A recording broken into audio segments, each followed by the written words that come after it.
turn coming up, so let us again. I don't have any intro because honestly, we all know what's happening. We are in the heat of battle, and we had to end in the middle of it. Oh, there he is. Stunning. The man. I am here to witness. Bear witness. That is about, yeah. I'll get my my chrome spray paint. Get it ready to go. It's about all I can do. Well, I'm here too. Yep.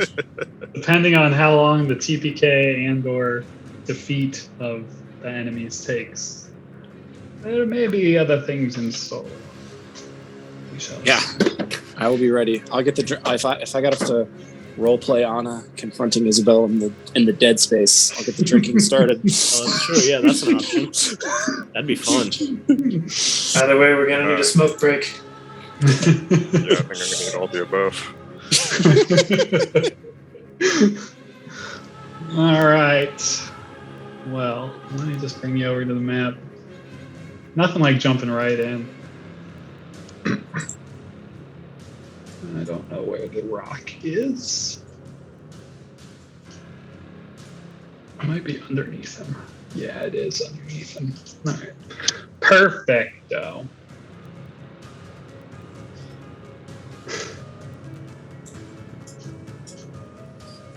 All right, y'all. We all know what's at stake. We are like, I don't know, something of like 4 to 5 rounds in, probably. It's 4, I think. Not many. And Kalik has a bullet in his head. And thus does poor Cat. So does Cat. Saru unconscious on the ground. Boris dead. It is a rough one. But there is some bright spots currently, as Xerxes has his wits back. Arthur has been praying to his player character to do dice rituals all week. Hopefully Nick has fulfilled the bargains. Hopefully Nick has fulfilled those bargains. And let us not forget that is currently your Kobold Druid.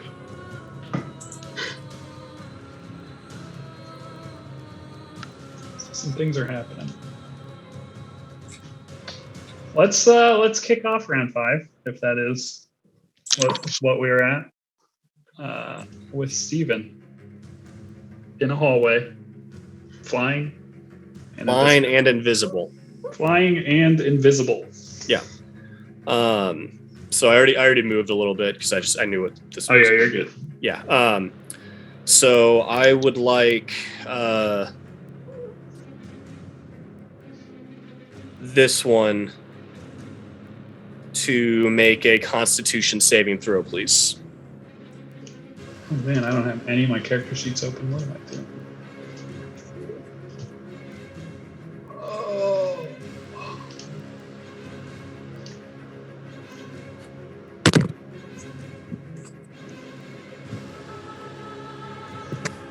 Like a fool. Con, you say? Yes. How's an 11? An 11 will fail. Figured He as is much. now frozen in a field of energy. And Stephen will call out, "Hey, losers! Why don't you try fighting against someone who can actually hit you? Bet you can't get me!" Damn it. And will move there. Remember, I'm flying and invisible, and I am, scraping the ceiling. I I'm not believe on the you. ground. Are you visible now? No, After because casting- it is oh, not it was a not spell. a spell. It was my momentary stasis. Okay. I can throw that text for you if you need it. I have to check the text of invisibility. Invisibility said an attack or spell. Yeah. So if I misinterpret it, let me know. But this was all. No, I think you're good. I think it is just attack or spell. I don't think it says anything about forcing anyone to make a saving throw. Yeah. Sweet. Goodness gracious. I was eating pizza before this, and I had a very long coughing fit after ingesting one of those little red peppers the wrong way. Nice. And my throat has not been the same since. All right. Lovely. It is one of those beacons' turns who will, in fact, turn this corner.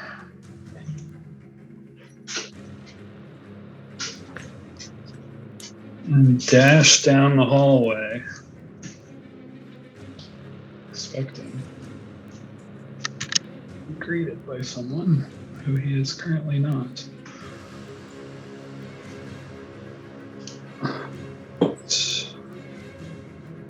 Oh, my lair actions. Those are written down. There are my lair actions.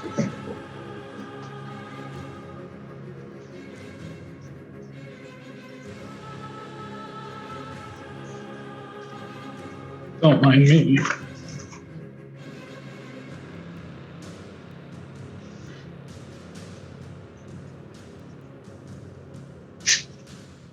Good. Put a page marker for my lair actions. There we go.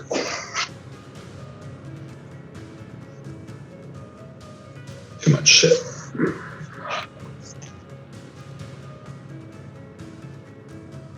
Okay.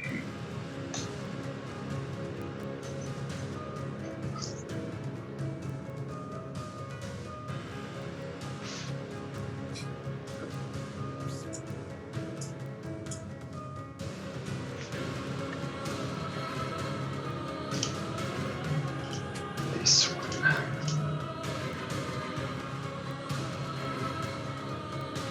It is the captain's turn. Being chased by an elemental underground. Just as, you want to be.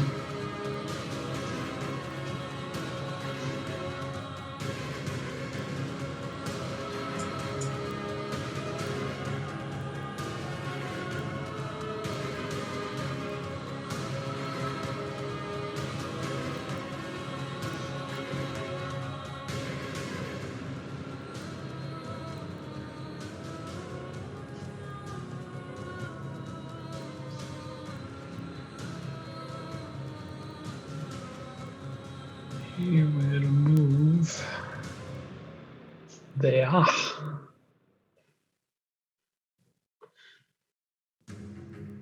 Every space that you can see, that's upsetting.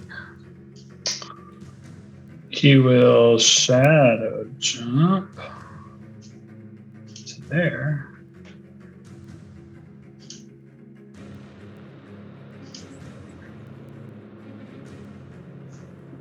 And he will open the door with his action.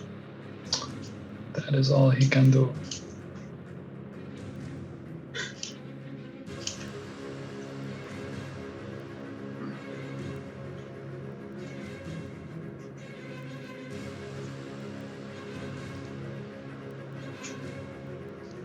Xerxes.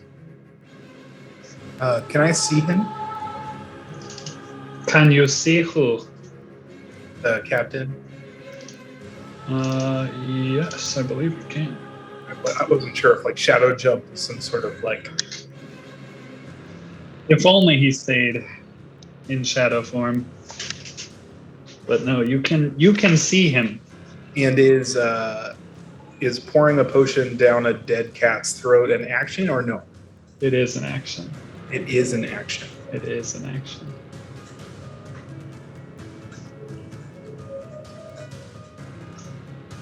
Preston, you're good, right? Sure. For like one more turn, you're good, right? Oh yeah, it's only permanent. It's fine. I got 2 more saves. I'm fine. Or Unless you roll a my 1. my last chance to shoot at him. 1-1.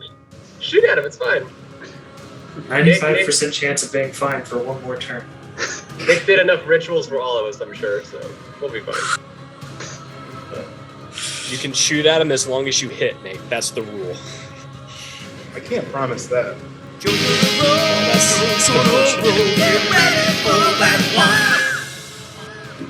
Oh, if you crit fail, you're dead. If he crits 20, he's yeah. up with a hit point. So That's also true. yeah, A lot do whatever Xerxes will do. of truth going around here. Do you? Have some fun. All right, I'm having some fun. I'm shooting him. I was gonna bring you back, but you said have some fun, and so it's way more fun to shoot guns. Bang bang. Republicans 2020. There you Anyway, do I really? Oh my gosh! Now he's gonna look and be like, "Oh wait, I have to reload." I have 1 bullet in my gun. That's upsetting. It's upsetting. Does it change your decision? Kinda. Not a full attack. No, I'm still gonna do it.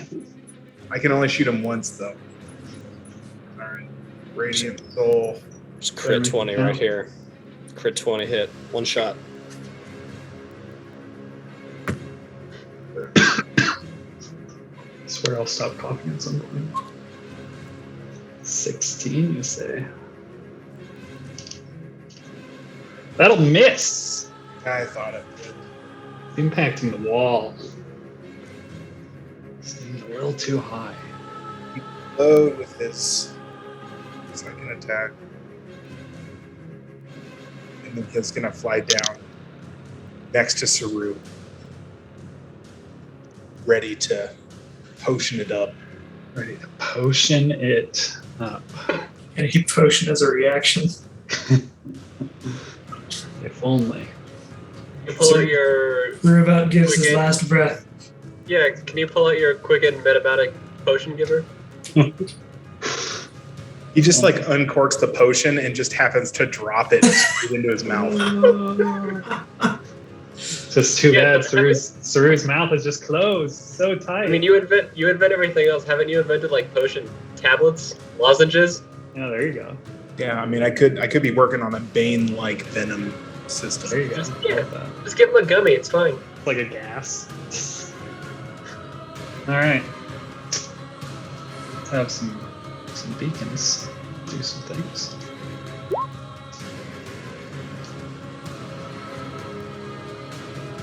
Oh, just can't get there. Double move. Artie. Hallway Arthur. Come on, Nick. This is it right here. Incurring an attack at disadvantage. You would love to. Disadvantage. Zabang. Oh, All right, this is fine. 20 to because hit. They missed every time last time, but so did you. So if they're gonna hit, you're gonna hit. I hope that's the case. Shot number 1. 12. 12, I say. I'm gonna do it. There we go. There. Hey. I like it. 19 points of damage. And he is dead. Yes, needed that. That was big. 1, 2, 3, 4, 5, Okay. The other one is stuck in place. And that will end my turn. Good.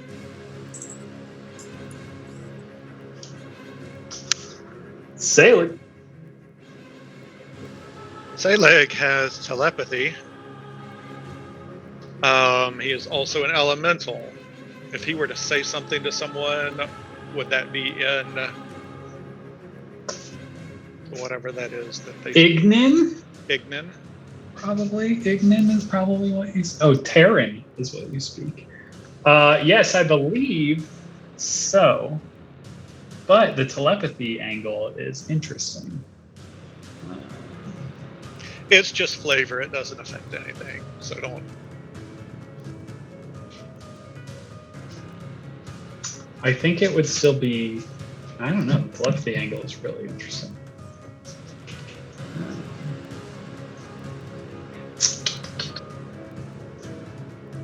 I'm gonna say it's. I'm gonna say it's common. It's the way that Selig thinks originally, since it's his telepathic ability. Well, he can do one of two things. He can go after the captain, or he can attack these crystals. So he's going to roll the dice.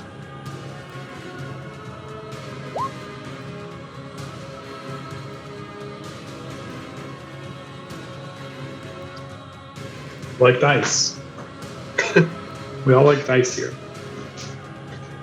And he will move underground and double move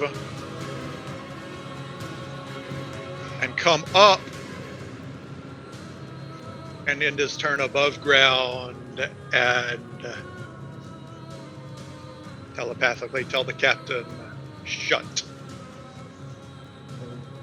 Very dope. Very, very dope. All right. A large earth elemental now stands in the captain's way. The captain will use a legendary action and see if this thing bleeds with a greatsword attack.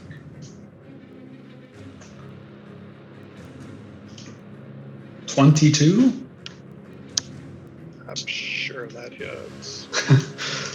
I sure hope that hits. My 17 natural. He does have damage resistances, depending on if that thing is a magical sword or not. It is not a magical sword, just regular plus whatever sword. So yes, half the ammo.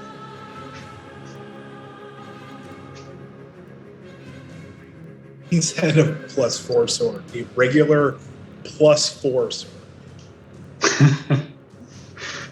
It is, I think it's plus, it's something like Which that. we should be able to buy at any armory. You can be damn sure we're taking that one if we live. Vaughn would love to have Come that on, sword. making a comeback, yeah. Yeah, that we come out from this. Guess who we're gonna meet right outside the castle? It's like, hey guys, been here this whole time. Yeah. All right, the Dreamer.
Yeah, I guess so. That makes sense.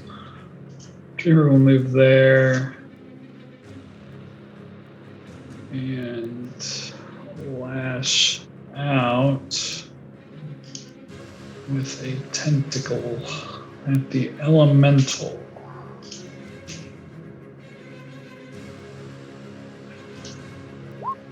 $21 to hit. Let's go with these rolls. My goodness. 20 points of bludge. So 10 points of bludge. And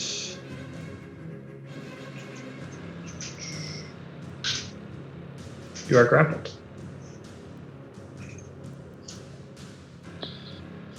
No, you're grappled. Also true. Also true, and also honestly kind of sick. I'm sure the strength is just totally really low.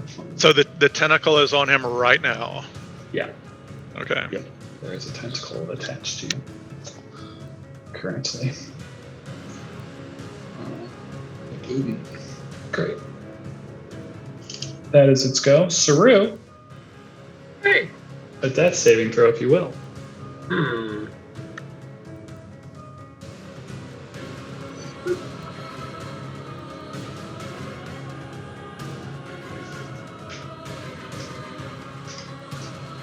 One success, one failure. There you go. You can let him sit for another turn, Nate. He's fine. Yep, Prof gets it. This beacon is Dakola. His turn. And Stasis. And Steven. We're back around. All right. Already one round done. That was infinitely faster than last session.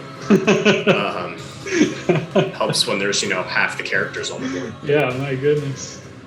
All right, so I need a rule of cool versus rules as written interpretation. Great. I'm just going to tell you what I want to do. Yeah. If it's going to drop my invisibility, then I'm not going to do it. Okay. Okay. What I would like to do, this bro has, run by me. Yeah. What I would like to do is move there and with my rope, hook him by the neck and go for that kind of grapple, so to speak. Huh? Because it's not. I'm not trying to make it. It's not an attack. But if that drops invisibility, obviously, that could be a possibility. Yeah, that will drop this. Okay. Because that'll be a grapple check. Okay. Grapple's an attack? Yeah, it replaces an attack. Gotcha. Okay, good to know. But you would have advantage on it because you wouldn't be seeing it coming. Well, yeah, I would hope so. Okay, well.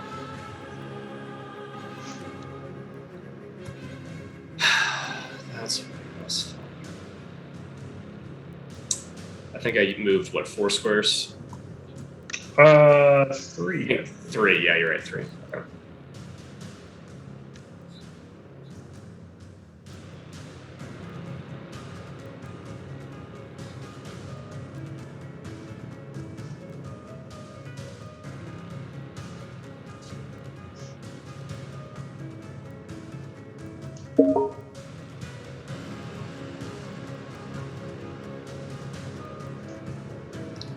Move.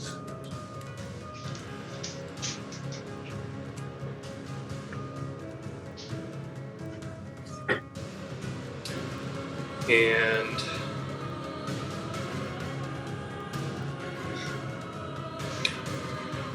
so just drop the invisibility. I'm going to attack with Firebolt. But I have advantage because I'm invisible and he has no idea. Yes. Yeah, you have advantage on your first. Oh, I guess, yeah, with your attack. 15 is not going to do it. Just moving too fast through the air. Firebolt still is one with your Firebolt. Natural 3 and a natural 5. Hey, I'm rolling above 20s all the time. I've been doing all my dice rituals. So your sacrifices needed to outweigh mine. That's my turn. Alrighty. This guy fucking shocked as he is missed by a fireball bolt from an invisible flying elf. I'll be giving him the middle finger as I appear flying that way. He is going to move up and swing at you in the air.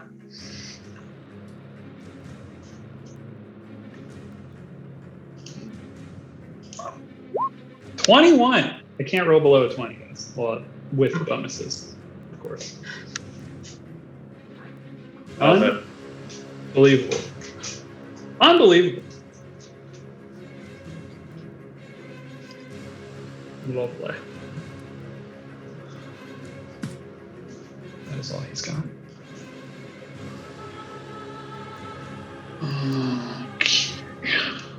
I forgot about that. Their actione. Nothing happens that you'll know about. It is his turn.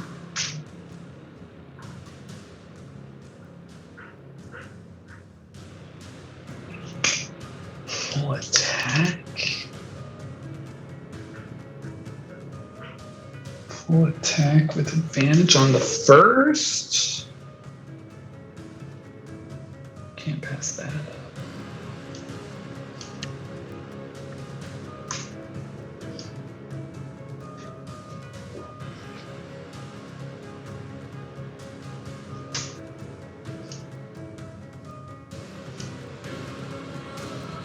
Miss on the first attack with advantage, I presume. And second sling, 25 to hit. 6 points of slashing as it just fucking scrapes against this massive elemental. And then he will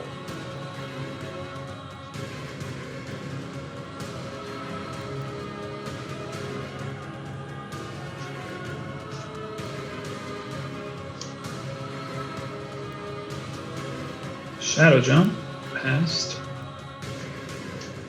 there.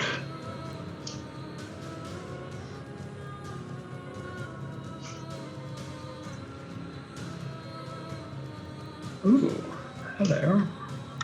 Hello. And move 30 feet.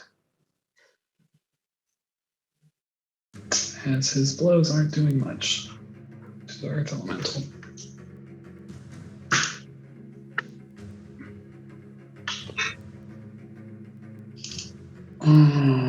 At the end of the captain's turn, the dreamer will do a legendary action to make a tentacle attack again against the earth element. Chipping away, as they say in business. 16 to hit. Will not do it. Xerxes, it is your gun. He will, reach down, cup the back of the dead cat's head ever so gently. Pick him up by the scruff. And shove a potion of great healing down his throat.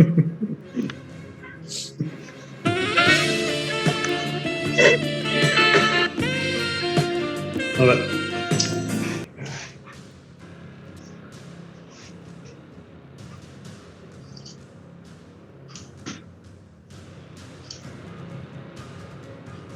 Who's rolling it? It's his potion. All right. See how much he loves him. What? I don't even know what I need to roll there. I don't know. There's a little potion button at the bottom of your screen. Is that a greater though? It'll give you a drop down menu. You can choose greater. Ooh. 15. Not bad.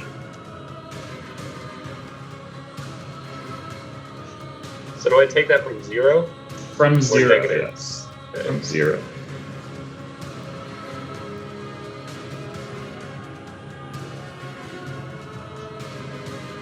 Stretches. When he comes to, he'll just say, "Not dead yet, so back to the fight." Just All right. Nap. Anything else? Anything else? That very says? painful nap. Is it? It was. That was not the nicest of naps. Oh, that guy's dead. Arthur, it's your turn. This guy. Ugh. Hello. Arthur is going to incur an attack of opportunity at disadvantage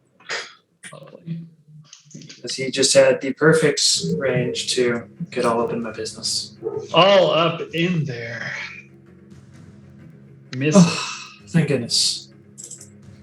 Now for wrath, now for ruin. Arthur will shoot him in the head. 24 to hit. 24 to hit. You say that'll hit. Good use of the letting go of sharpshooter there, Nick. Mm-hmm. That He's wearing a bunch of armor. I'm off my game. proud of you. All right, he's got one arrow sticking out of one eye socket. I'm guessing he's still up though. Yeah, So, just an arrow sticking here right comes out of his the- eye. God bless it! Chicken and cheese! God! Ah! 5! Are you blessed or something? This. Ooh! Yeah, I am. Thank you, Michael. I'm just saying. Ugh. I see those little. That's wings what the you little got. yellow thing meant. You That chucked is. something, didn't you? You are too kind. It has a plus I was, one. gonna, I was gonna say, is that gonna move the needle for us? It's a 15 I mean, I knew he wasn't gonna roll a 4. Yeah. to hit. God! All right, Artie. I'll take what I can get. 15's better than Nick. 4. Yeah. Nick, I need you to stop throwing right now. Throwing. Yeah. Throwing the game. Oh. Yeah, no, that's. I was just trying to make it dramatic. I'm That a would be big proponent of this being. Yeah. That would be comforting if Nick was throwing the game. That would actually make me feel better. Okay, hang on. I have a bonus action that I don't know if I've got anything left. I've got a flashbang, Ooh. but I'm guessing that would be an attack action. Oh, I certainly would think so. But Okay. I don't even know. I lightly accidentally tossed the flashbang somewhat in that direction. Like a coke, like a coke. That's the other Shaking third. up- Shaking up coke. Yeah. That's the end of my. Sailing be Earth Elemental. Salik's in a tight spot because he feels like the captain's about to go murder some people in the hall, but he is grappled. Grappled. Oh, also, I should remember, since you are grappled, you do take some damage, which is sweet. At the start of the dog is. I'm the only one here. I'll be pooping the dog shortly. Cooper, can you hold on? Trying to damage Will's. He's on our side. 6 Get him, Cooper. 6 points of psychic damage. Cooper, speak. And I'm gonna poop my dog. So feel free to think of your next moves as you take 6 points. What would you like to do? So I think the question was, since I am grappled, Yes. this thing is touching me, can I attack it? Or is he technically out of range? Out of range. And the grapple is a strength check? Your choice. Either a strength, athletics, or just strength if you don't have athletics. or a dexterity acrobatics. Well, I think my physical checks get replaced with the elemental, so it would definitely be strength. Mhm. And I don't And think to break the grapple, that'll be your actione. they don't get proficiencies, I'm guessing. Some things do. Let me look at this bad boy. He does not appear to. So it's just that +5. Right. Well, let's do this then. Having one option makes this easy.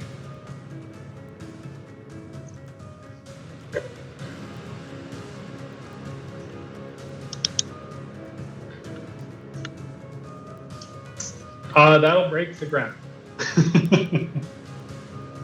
Does he get his movement? That is your action, so you still have your movement.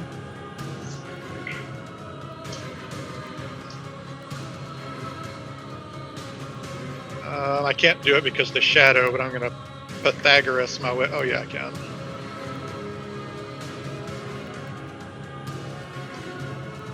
If I land right, is it showing where I'm going? No. It won't until you go back. Okay. Oh, yeah. Now I got Did it. that land on anybody? Just a dead corpse.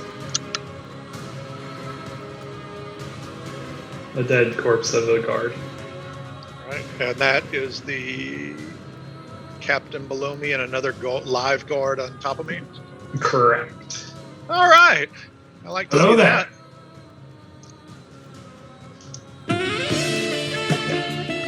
Seemed like it was a mess. Seems like Seemed- a fair fight now. Seemed like that was a mess. All right. It's Dreamer's turn. He's upset. It's upset. Losing targets by the second.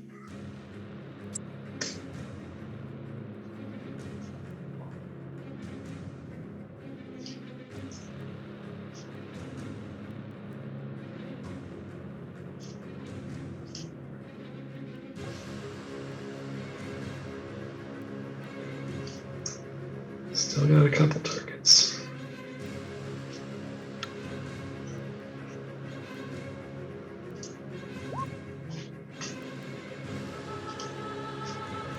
Saru, you're lucky that wasn't a recharge. But we'll find out how lucky. The first tentacle. Oh, one tentacle. Only one tentacle.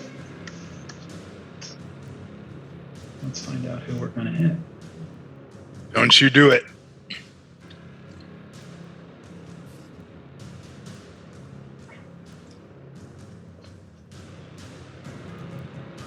$50 and above. X Factor. You knew who you wanted. That's right. Getting Right. whipped. Yeah, try and hit me, you bitch. Damn it. 12 to hit. What did I roll? Garbage. It knew. Ah. Saru would have been fine. He's also prone, though. I don't know if that would have helped. That's its turn. Oh yeah, probably would have been harder to hit.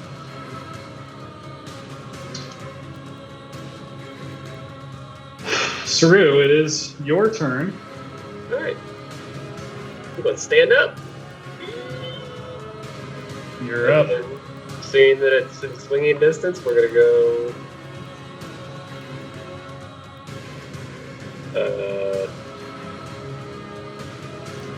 30. Yeah. Move over here, Lovely. and we are going to pull out the Horn of Fury. You give it a good blow. There's been And a lot of opportunity to press the buttons.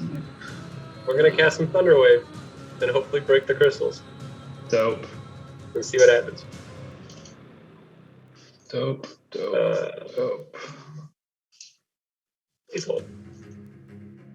Please hold. My character, I reset roll 20 because I had no music and it was weird. It is sad when that happens.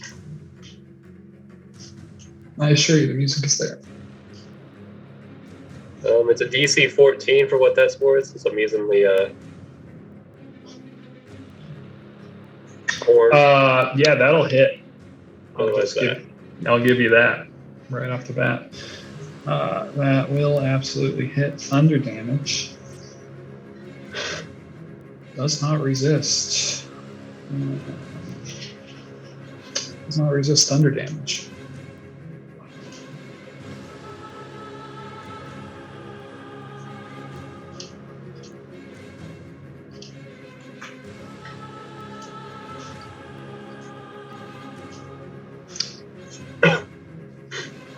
They both shatter as the thunder wave emits. And I need 2 D100s to start.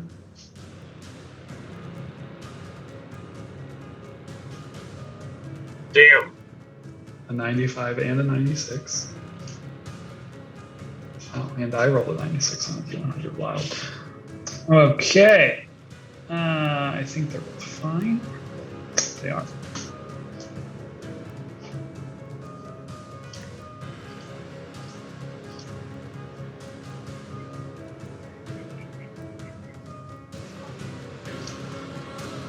Okay. Couple things are gonna happen.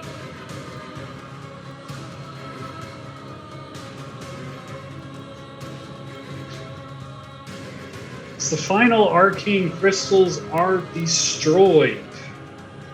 A massive explosion of bluish-white arcane energy, previously invisible to all but Kalik, erupts from around the massive elder brain like a shattering arcane shield, sending shards of bluish-white force into the avatar of the dreamer. The brain seems to shudder and convulse as it is racked with an immense amount of pain. Dark crimson blood commingles with the deep black ichor as a spider webbing of veins burst across the slick gray surface, and a shockwave of psychic energy radiates throughout the room in a sudden seismic pulse. First, 160 points of damage to the dreamer. Nick and not Nick, Nate and Preston. And I need those in the room to make a intelligence saving throw. So, Saru, Xerxes. Yeah.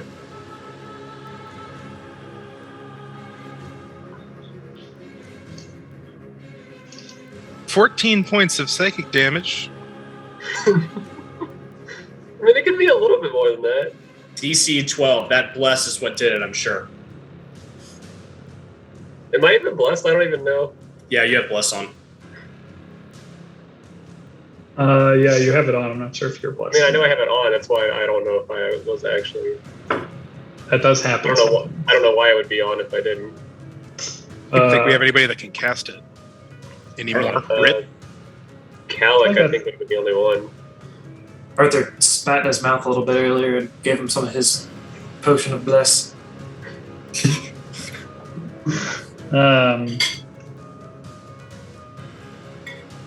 Xerxes, you'll take half. Saru, you'll take full. 26 points of psychic damage. Oh, man.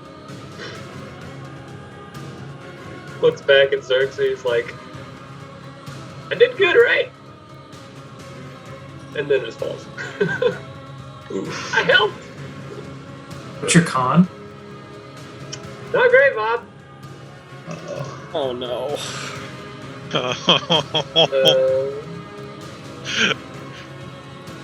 Sailing's gonna be selling all of his artwork for diamonds. Oh yeah, the amount of resurrections that are about to happen. Everybody's gonna come back as a gnome. I even thought about that today of like, even if we win, each person has to like take 2 corpses each. Like just to carry out and to get back to the sanctuary. Are you dead, Preston?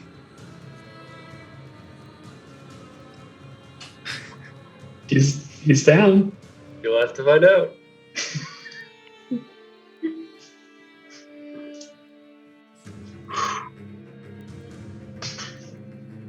And some other things happen. That's low damage too for 4d8 plus 12. As this psychic energy rips throughout the room, emanating from the floating avatar of the dreamer, the massive, unending cylindrical portal of which it floats within becomes extremely unstable. The two of you watch as a whirlwind of dark crimson, black, and white cloud-like material rushes down from somewhere high above in a vortex of hurricane-like strands. There are flashes of lightning and arcane sparks streaking throughout the clouds, and the maelstrom of wind buffets throughout the chamber. As if from somewhere in the depths of the great cylindrical astral sea before you, a drain has been uncovered, and the portal has begun to collapse, bringing all unanchored material down with it. Mechanically speaking,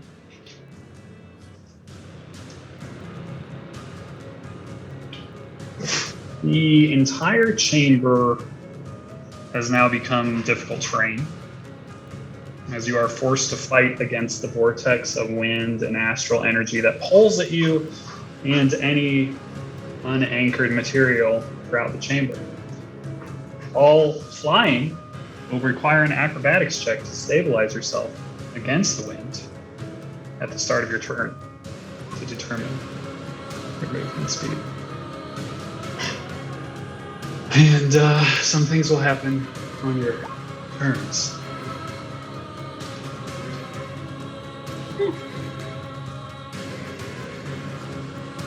Great turn, Preston. Well done. That was an MVP move. I mean, that's epic. That's amazing. I mean, if you're gonna die, that's the way to do it. Yeah, for sure. Saru falls, blood hemorrhaging out of his ears and mouth and nose. And this beacon gets a turn now. Hooray! Before we go to that beacon, did the cone also hit the brain? Which cone now? The Horn of Fury. No. No, it wouldn't have been big enough. Yeah, it wouldn't have been able to It's like reach a 15-foot cube or something. Yeah, the brain is just within the portal. The giant circle is not the entirety of the brain. Righty. This poor beacon will try to hit the earth elemental. Yeah, that seems right. We'll confirm. Yeah. Okay. There we go. Felt. This seems good. Oh boy. That's great. This is gonna be real good.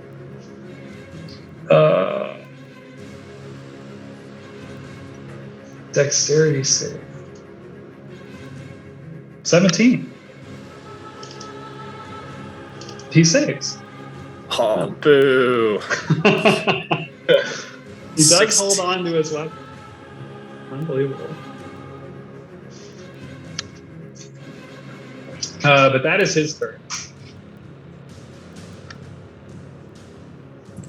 Steven, it is your go. You can hear the sounds of like thunder and lightning and rushing wind. And you can probably even feel like the suction coming from the top of the stairs just ever so slightly. But it just sounds like a massive, massive like tornado, basically. And it was an explosion of all explosions, right? Yeah, there was a massive crack. Like more than anything Xerxes has ever done. Like this is. Yeah, it's there is something beyond recognition happening. Got it. All right, I would like a wisdom save from the guard in my face.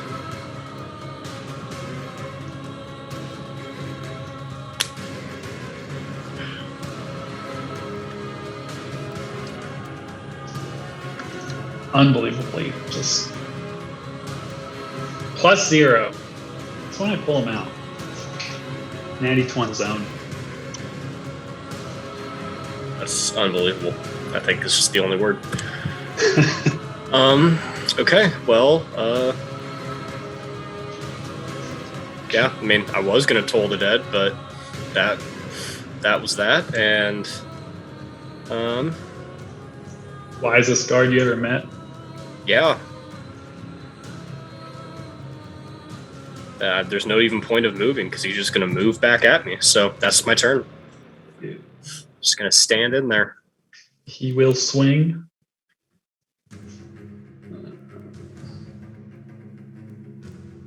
The captain will take his legendary so before this, because he might as well keep chipping away.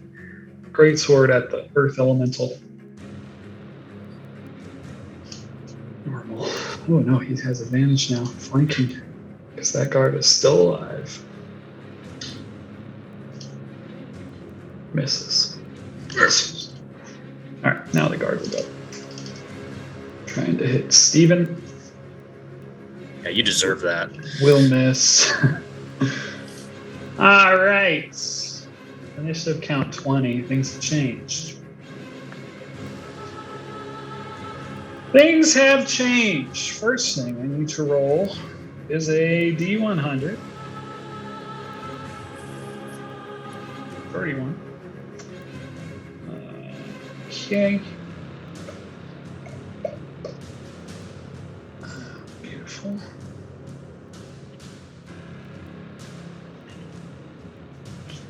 The portal collapses.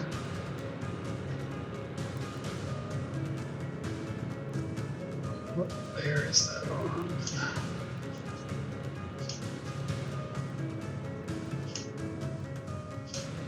And is represented by that black circle. That is where the portal is currently. Can I make it a different, brighter? That green circle. As the portal collapses. And all unanchored, including those who are unconscious, are pulled. These all have been pre-rolled. This guy doesn't really matter because he's a dead god. Let's see.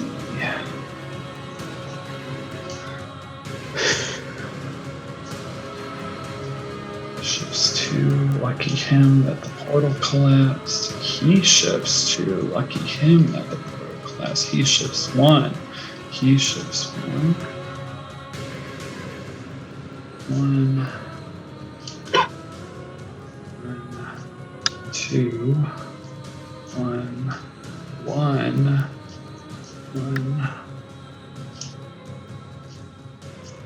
1, Boris, 1. I did not do the guard. Let us see.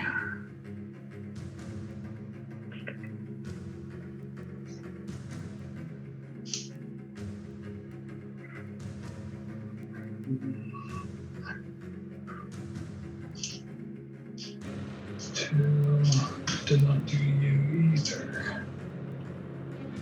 2. Saru, roll a d6. Saru, you are pulled 2 spaces towards the portal.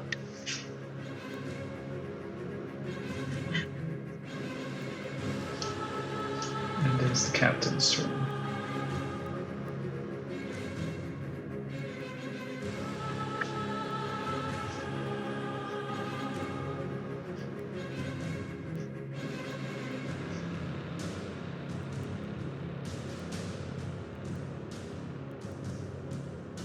Captain will shadow jump 30 feet.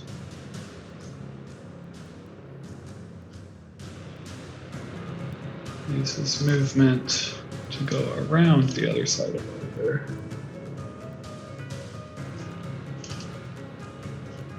And multi-attack with his greatsword.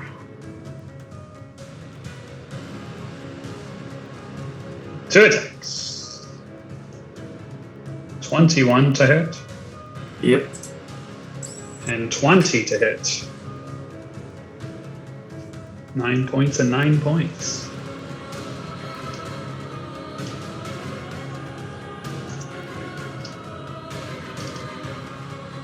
That is his go. Did Sailor Sir. get any sort of reaction, or is he not appeared? It was a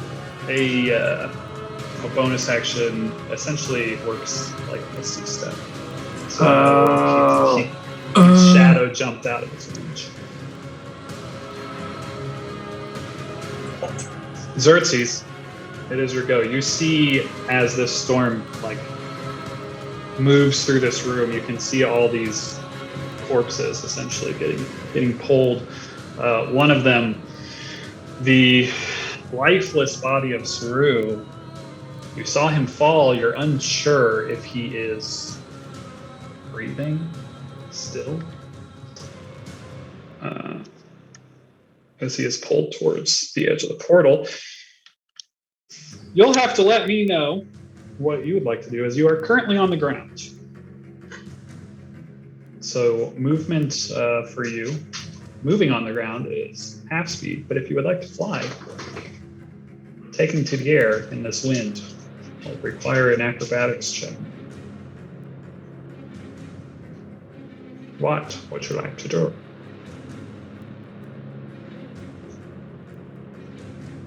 Or, just start banging. I don't know. You got options.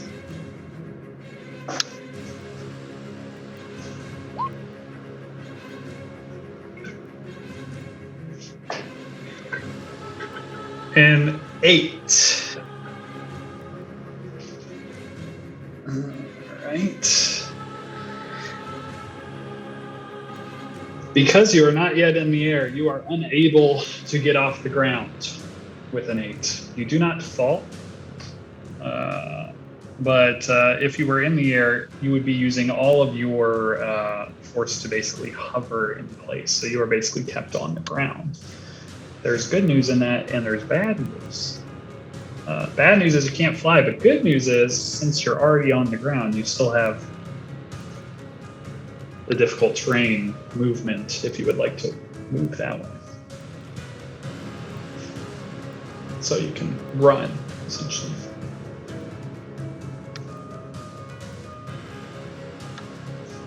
Hi, Preston.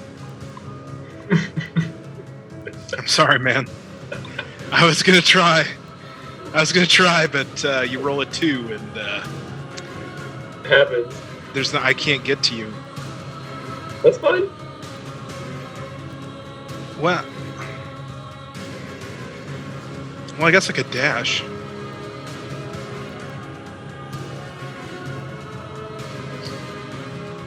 All right. He will dash.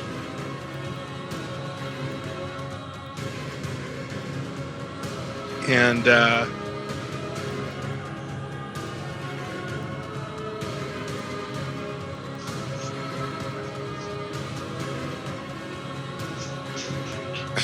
can he try and he would like to try and stab his cloak to the ground with his dagger. Lovely.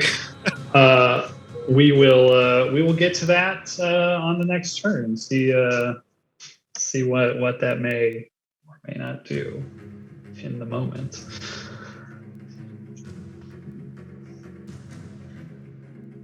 Arthur! There's this hallway is very interesting, but man, that other room, there's some interesting stuff going on in there too. Yeah, could someone like just send a picture? Like, I don't know, is that cheating, Michael? I just want to see what it looks like. Incurs the It looks the attack same. at disadvantage. Let's see. 50. Oof. Okay. Pop, pop! Ooh, look at you. In the face. In the face! Ooh, look at you. Oh, There it is. There it is. There it is. One more and it's insta-kill. one more confirmation or one more crit? Roll a crit and he's dead. Ah, close. Man, 3 hot die in a row, though. Alright, need to replace my arrow count. Okay. All right. What a time. Oh, man. Sit down.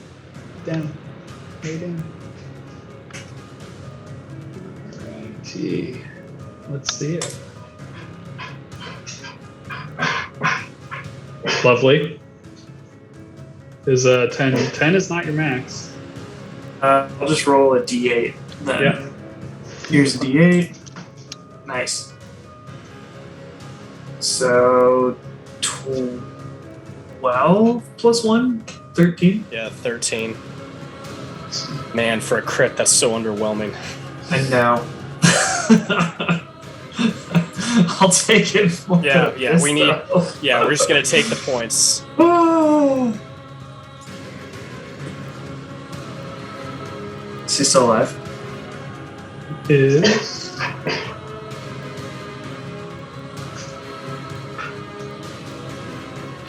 he is. What else you got? He's still alive. I'm gonna shoot him again. Ugh, that's underwhelming. That will hit. I'll take it. Golly. Jeepers. Porcupine status. And he's still up. He is. There's some low damage. 1, 2, 3, 4, 5, 6. Lovely. And that is Arthur's turn. Salic. Let's do a medicine check on the captain. And by medicine check, I mean, does Salik think if he hit him really hard, not that he can get there, but Roll wisdom. I presume he doesn't have medicine.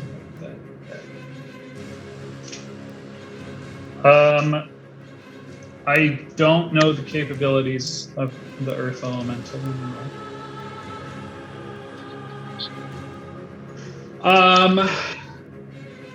So you don't think you could take him out with a big fist or two?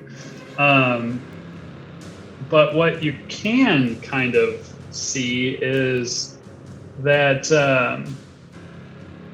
now that you've been kind of following him for a while now with that 24, it seems like there's something about this, well-versed warrior that each kind of new round, he's seeming like he's getting kind of a new fulfillment of vigor. He kind of, essentially has some kind of fast healing that is going on. So he's gaining a little bit back every round. And that may be why he's still up.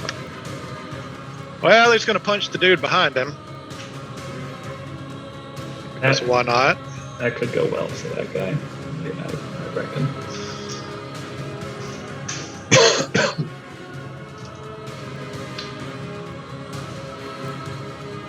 $15, you say? That does not hit. the next one does that. And he has 12 hit points. You scatter his brains across the wall with your rocky fist. He's going to use his movement.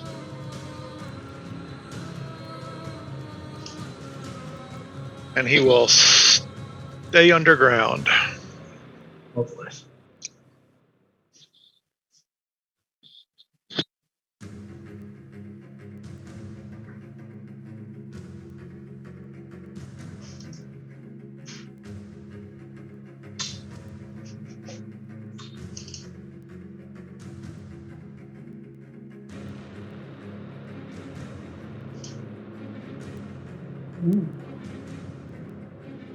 Ooh.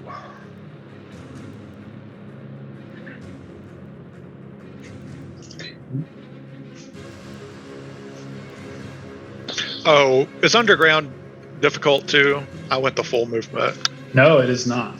The Okay. wind is not affecting you. Underground, good question. All right.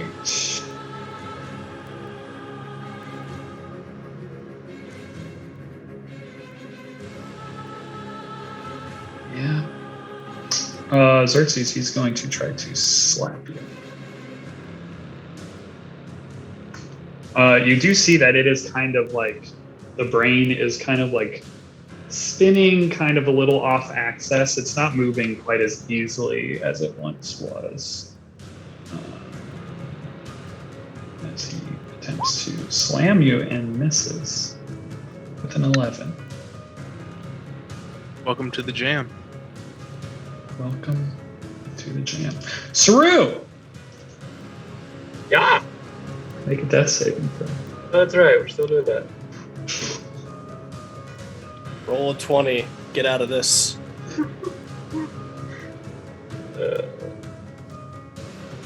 These are fresh death saves. So that is 1 failure.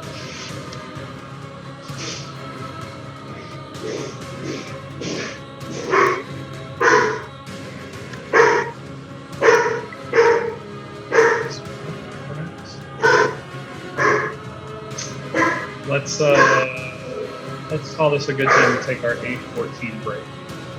All my dogs. Glad I didn't leave you to your death, even though you may roll to your death anyway. Maybe, yeah. I don't know. We haven't even established if, Cloak can rip. I can just keep on sliding. This is I. And who's to say going in that thing is death?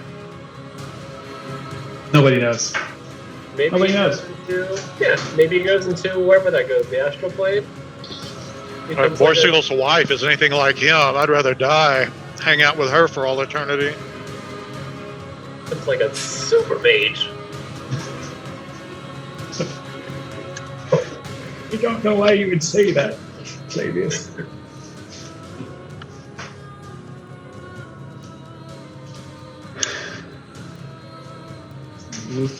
All right, Michael. All right. Roll another crit. I dare you. Wisdom save. I'm trying to get these freaking this character sheet off my screen. Fail. That'll probably help. Please. Full help, this guy. I'm aware. Damn it. Ooh, that was a really good one. Here we go. All right, 11 is solid. He is bloodied. Yeah. All right, that's my turn. All right. As you know, he will be taking a swing. 23! That'll hit. Solid. 7 points. And now the interesting part. First, the D100. Yeah, because my other thought is it could also grow. You said it was unstable, so I don't love that. Oh, yeah. Good point. 29.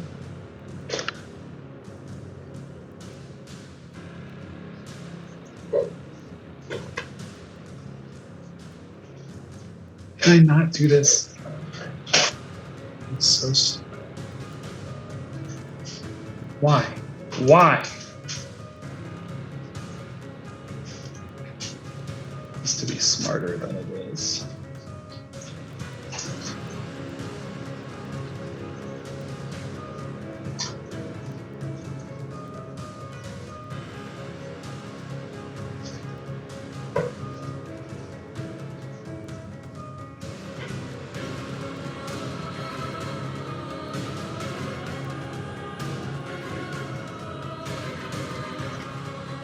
Okay. The portal shrinks significantly.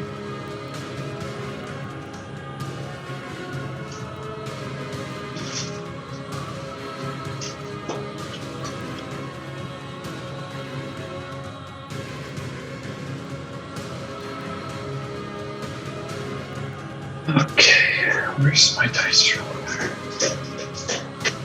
These have not been pre-rolled. Pull up shit.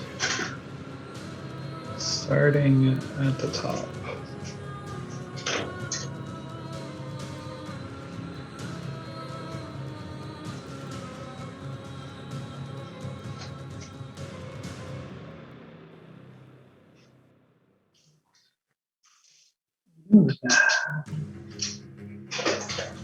Five.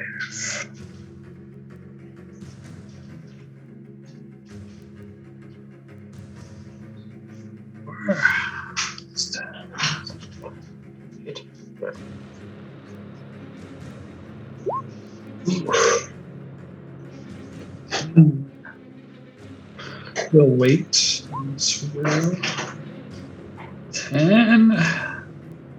Lee.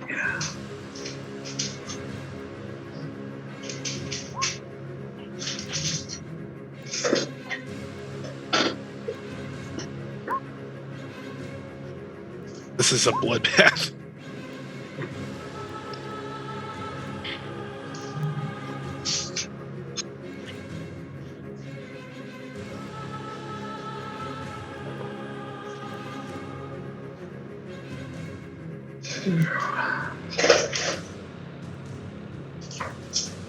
Two. Four. 3. 5. Okay. Oh, I did not roll Calic either round. He's very far away, but technically. Falls off the balcony.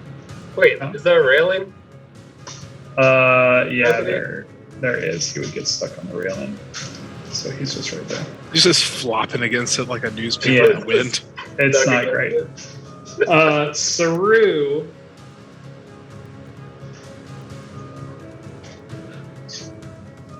And Xerxes roll a d6.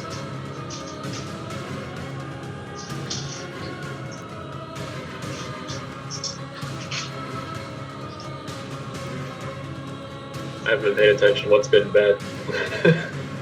What moves more? We want low. We want low? Saru moves 5 feet as Xerxes' blade kind of tears through his cloak, but only 5 feet. He moves towards the portal. The dreamer is pushed back. And it is the captain's turn.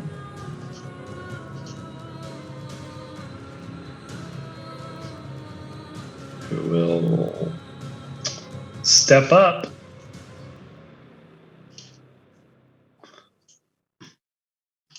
and swing twice. Flomp that Arthur. Miss. Missing twice.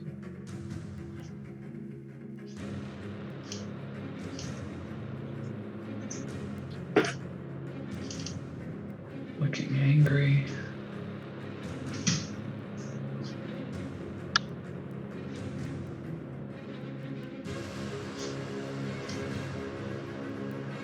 Xerxes. What are the dragging mechanics? There are some. I think you can drag someone at half speed. Quarter speed in this difficult terrain.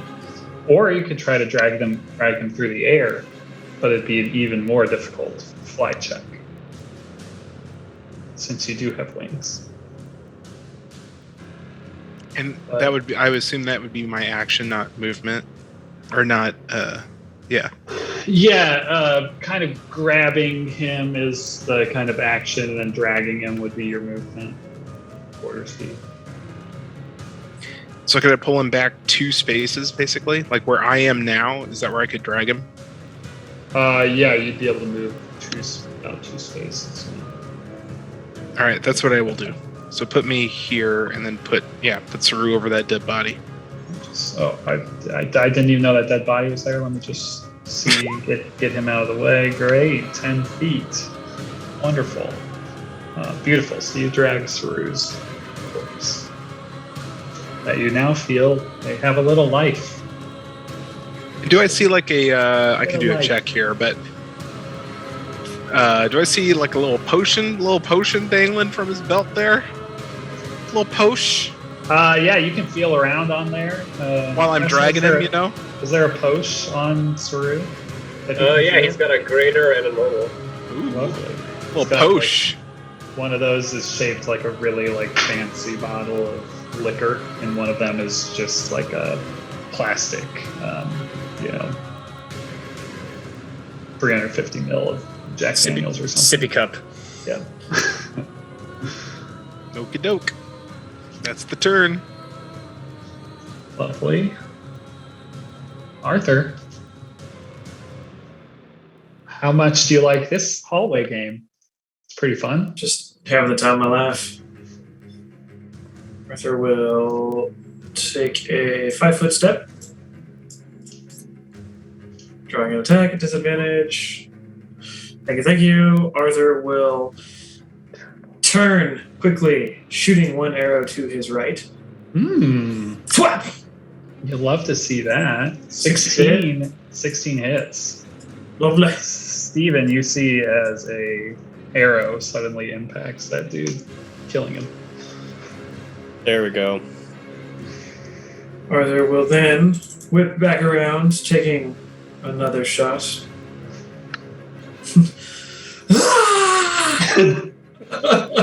Let's go.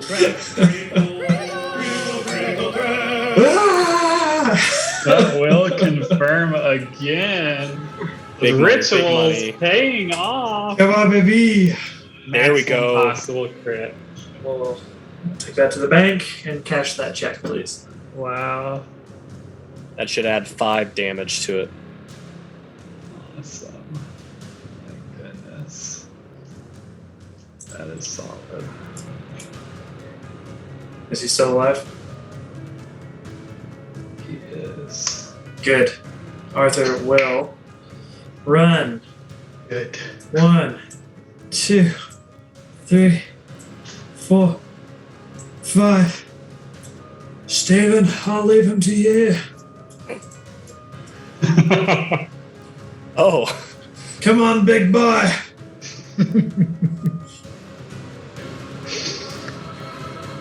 Selig. All right. Because I'm not great with, so I can get to where, wait. No, stop doing that. I can get there, basically where that dude is. Yeah. With 10 feet of reach, can I reach the brain where he is? If I'm where that dude is. I just can't see because the color of the... I believe you can.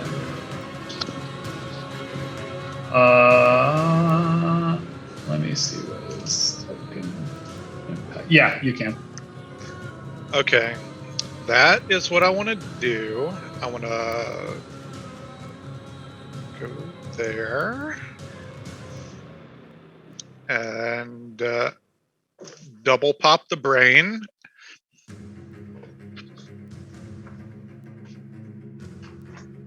Double pop.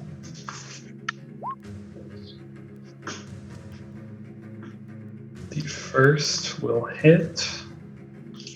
Get that damage done. And the second Critical threat, critical threat, critical threat. will confirm. Confirmed critical.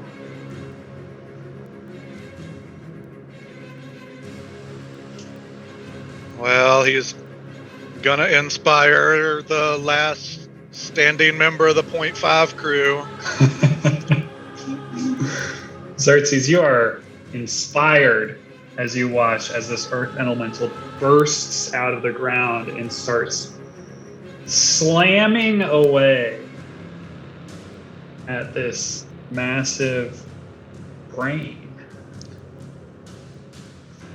And before I retreat back into the earth, can I retreat back into the earth halfway where I leave myself open for attacks, but am far enough into the earth that I feel like I wouldn't be pulled? Or do I need to go all the way down to avoid being pulled? Well, before you make that decision,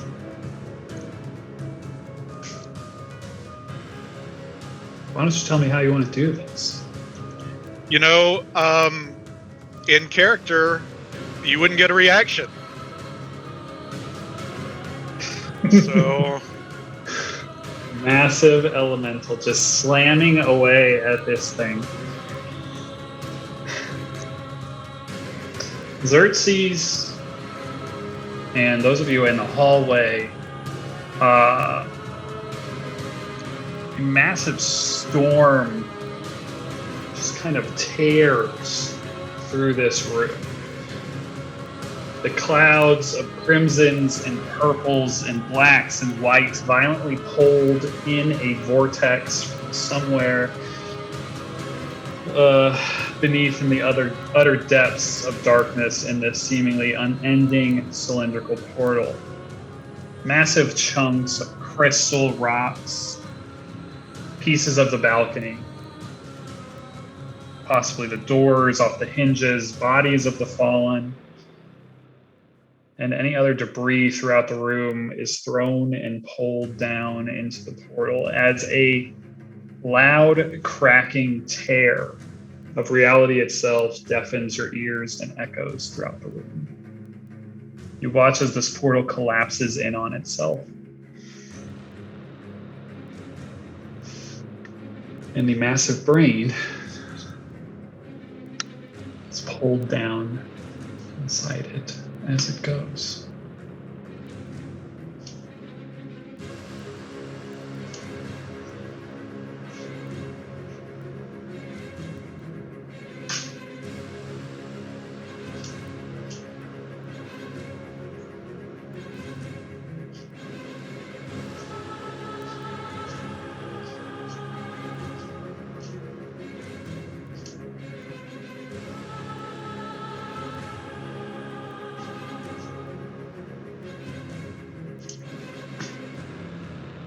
The winds quell, and the sounds of the astral sea are no more. Selig, how would you like to continue your turn? He will, he's out of movement, and so he will definitely, now that the brain is not a threat to Xerxes, will pop underground right where he is.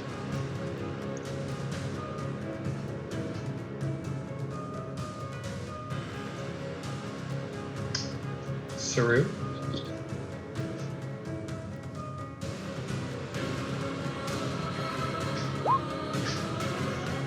Oh!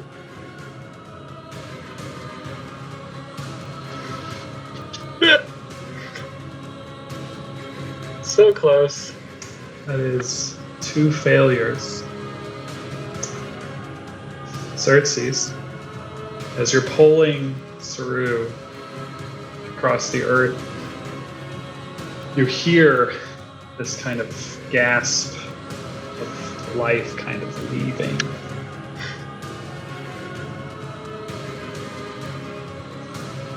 The tabaxi.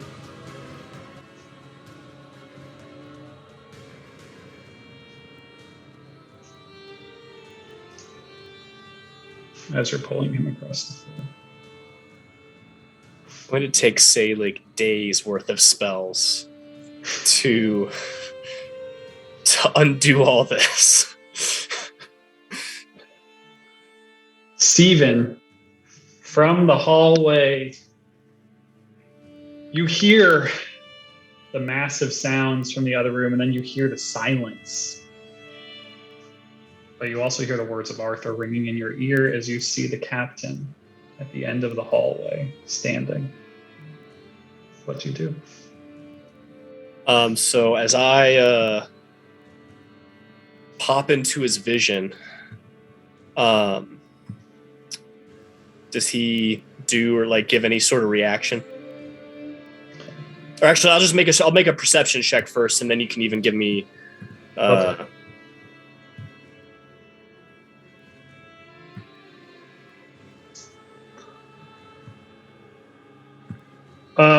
You don't see any look of surprise or anything on his face. You get the sense that it's possible that he may have been able to see you from around the corner. The look on his face is one of disdain, disapproval, and anger. You can see he's breathing heavy. There is blood kind of smeared on him, some of it his own, as he is gripping the great sword tightly, looking in your general direction. And he looks pretty beat up. Looks pretty beat up. Not on death's door, but pretty beat up. Okay.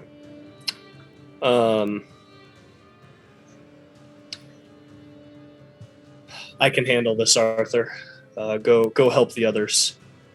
And I would like an intelligence saving throw.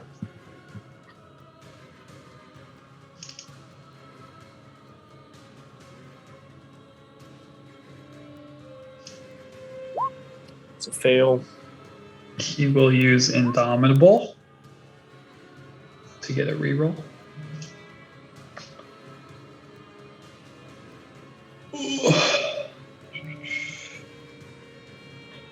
If the saving throw fails, it must use the new rule. 17. Still a fail, baby. Still a fail. Still a fail. Lovely.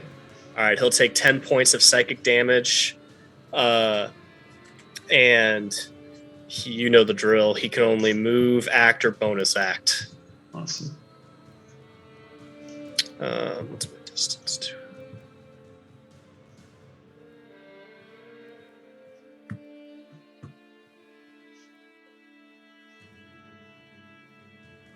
All right, that is. Actually, can I see him from here?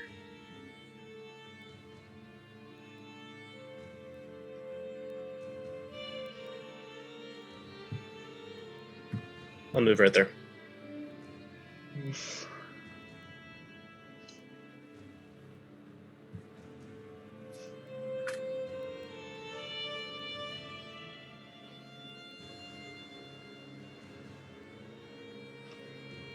You will bonus action shadow jump and realize he can't do anything else as his being is not acting as he wants.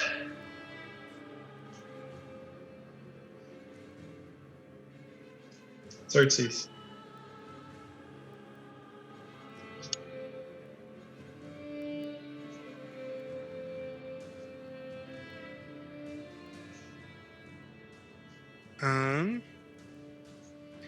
So are all the bodies that are just laying in the floor there, or? Yes, all those bodies are currently laying on the floor.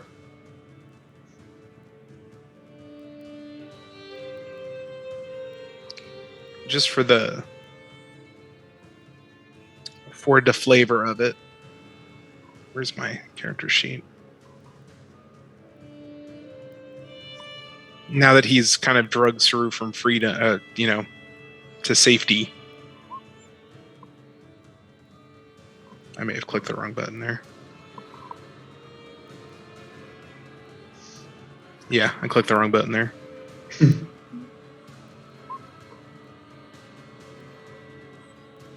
Just doing a quick look-see over the tabaxi.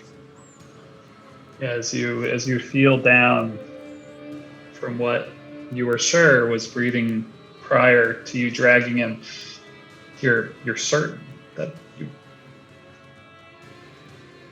you saw that, but maybe you were just seeing what you hoped was there, but you feel no pulse from the tabaxi.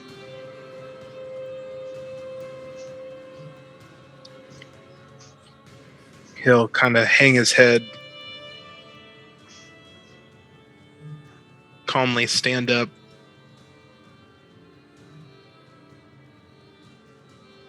and shift his gaze to this freaking mage right here, laying on the ground.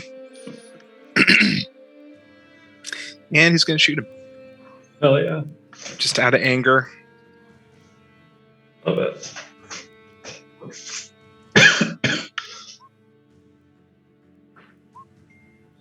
Coup de grace. Back of the head.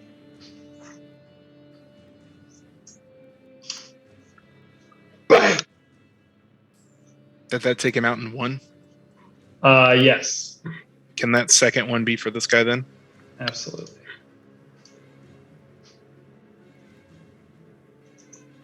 Two shots ring out from the room. Bathed in silence. Arthur, Footstep. do I have reactions?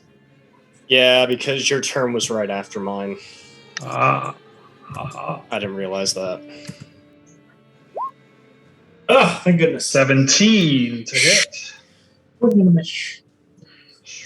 If you take this kill from me, Nick, I'm going to be so upset. Dad used to say, I want you to have it. I will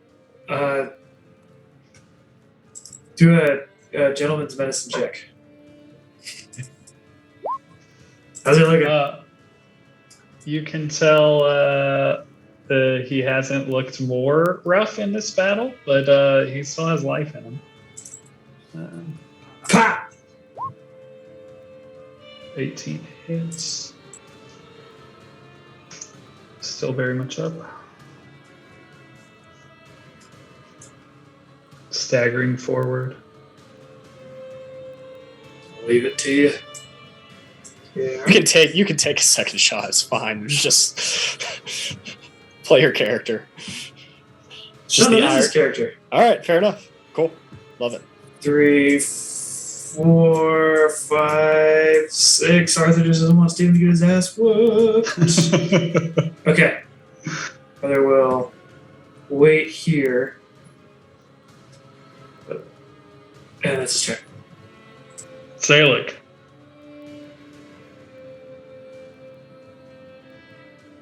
Movement to there. So when Selig started, he went up these stairs. The raptors went down this hole. Mm-hmm. You would have because it would take basically, I don't even know if he could get there. What's your movement? 30. 30 left. Yeah. I'll tell you what he's gonna do. That wall made out of stone? Yeah. Or rock? Yeah. Right there.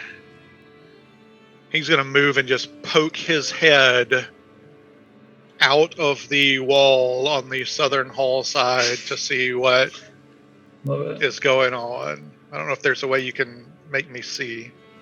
Can you see now? I can. So he'd technically be one to the north. Yeah. And he is dashed, so he can't do anything. But at So it's he just can- like the start of the face of the elemental starting Yeah. to come through. it's like the mummy coming out of the dust. Terrific. It's very scary. That face.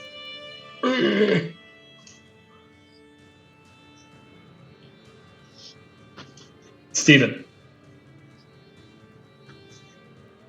Hey, Captain. You know what a dragon taught me to do? A fireball, excuse me. At the 4th level. Unfortunately, Selig, I don't know if you're going to take this or not, but I think he's fine. this was happening either way. It's getting dropped right there. So, like, from Arthur's perspective, there is just a wall of fire that drops right in front of him. I need a dexterity saving throw. That's a fail. Come on, one time good damage. Jeez. Ugh. Never fails. 23 points 24 of damage. 24. Oh, I didn't. The high life against. God. Yeah, just awful. 24 points of damage, I'd say. Yeah. I had the drop ready, expecting it would be awesome.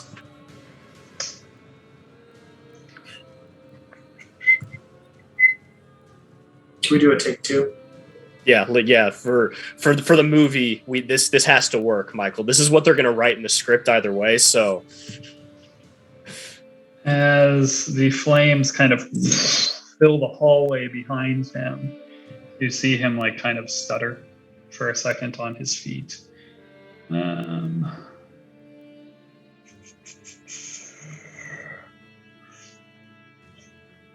He takes kind of like this half step forward, swaying there, and you see as he begins to fall to the floor. But then this shadow-like entity of this kind of shadowy, ethereal material kind of apparates behind him and almost catches his fall. You see him kind of look up, this like hideous, evil smirk as he regains his footing and readies his sword as false life kicks in. oh, He remains standing.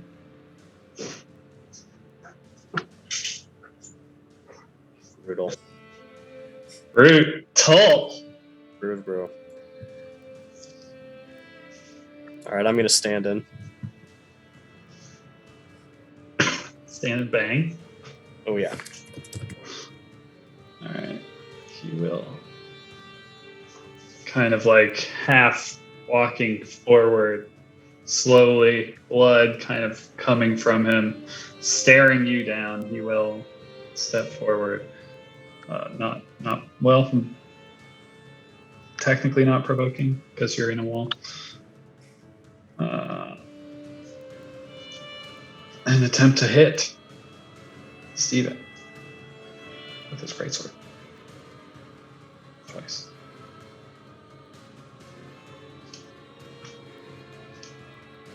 $27 to hit. Hit. An 18 to hit. Hit. Dice don't lie. He is angry, aggressive, swinging with no abandon. You can see on his face just this kind of maniacal, like almost insanity upon his face as he is like on his literal last thread of life. Xerxes, it is your go.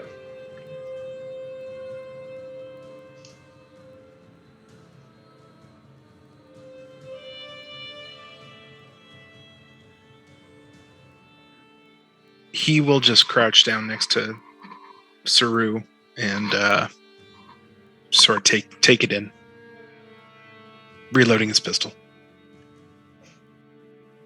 Arthur, you watch as the impossible happens. The man survives this massive explosion, steps forward, and starts swinging relentlessly at the young elf. Has the face of an elemental slowly smushes through a wall behind him. Arthur steps forward, reaches out, and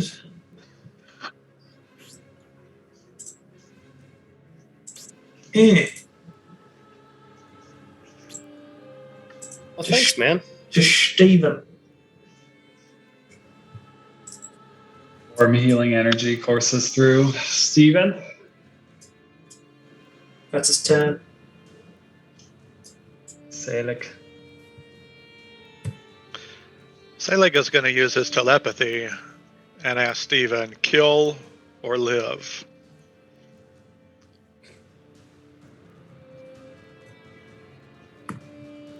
And you will have to say this out loud because you can't, like, he can't hear you. And the voice you hear is like, it's common, like, and it sounds like Selig, but it also sounds like rocks just being smashed into each other at the same time. Like, it's a weird experience in your mind, but you know what's happening as you see the face of the elemental peering through the wall, starting to emerge. He's mine. I want to do something that I have seen. I want that sword. Love it.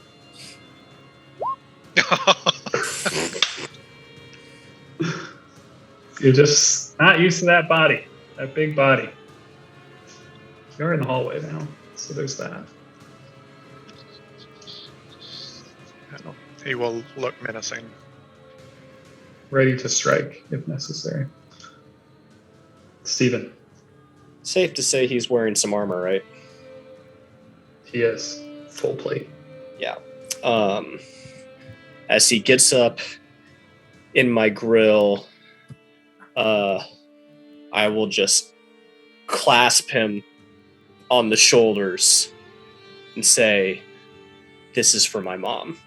And we'll cast Shocking Grasp.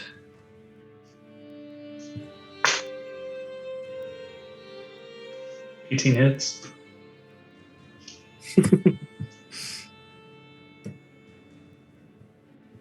That's 13 points of damage. The electricity first emanates from the chest plate and then just goes around until it starts shocking his body. He shakes in place before first falling to a knee, then the second. And then he crumples onto the floor.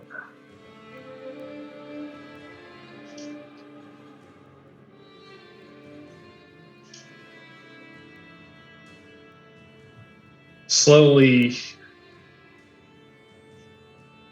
the camera pans out. We almost have this GM view where we can see through all of the walls. We can see Xerxes melt down next to Saru. We see the corpse of Boris Kalik lying on the ground. Tomcat Brady. Many of the other dead lying in this quiet,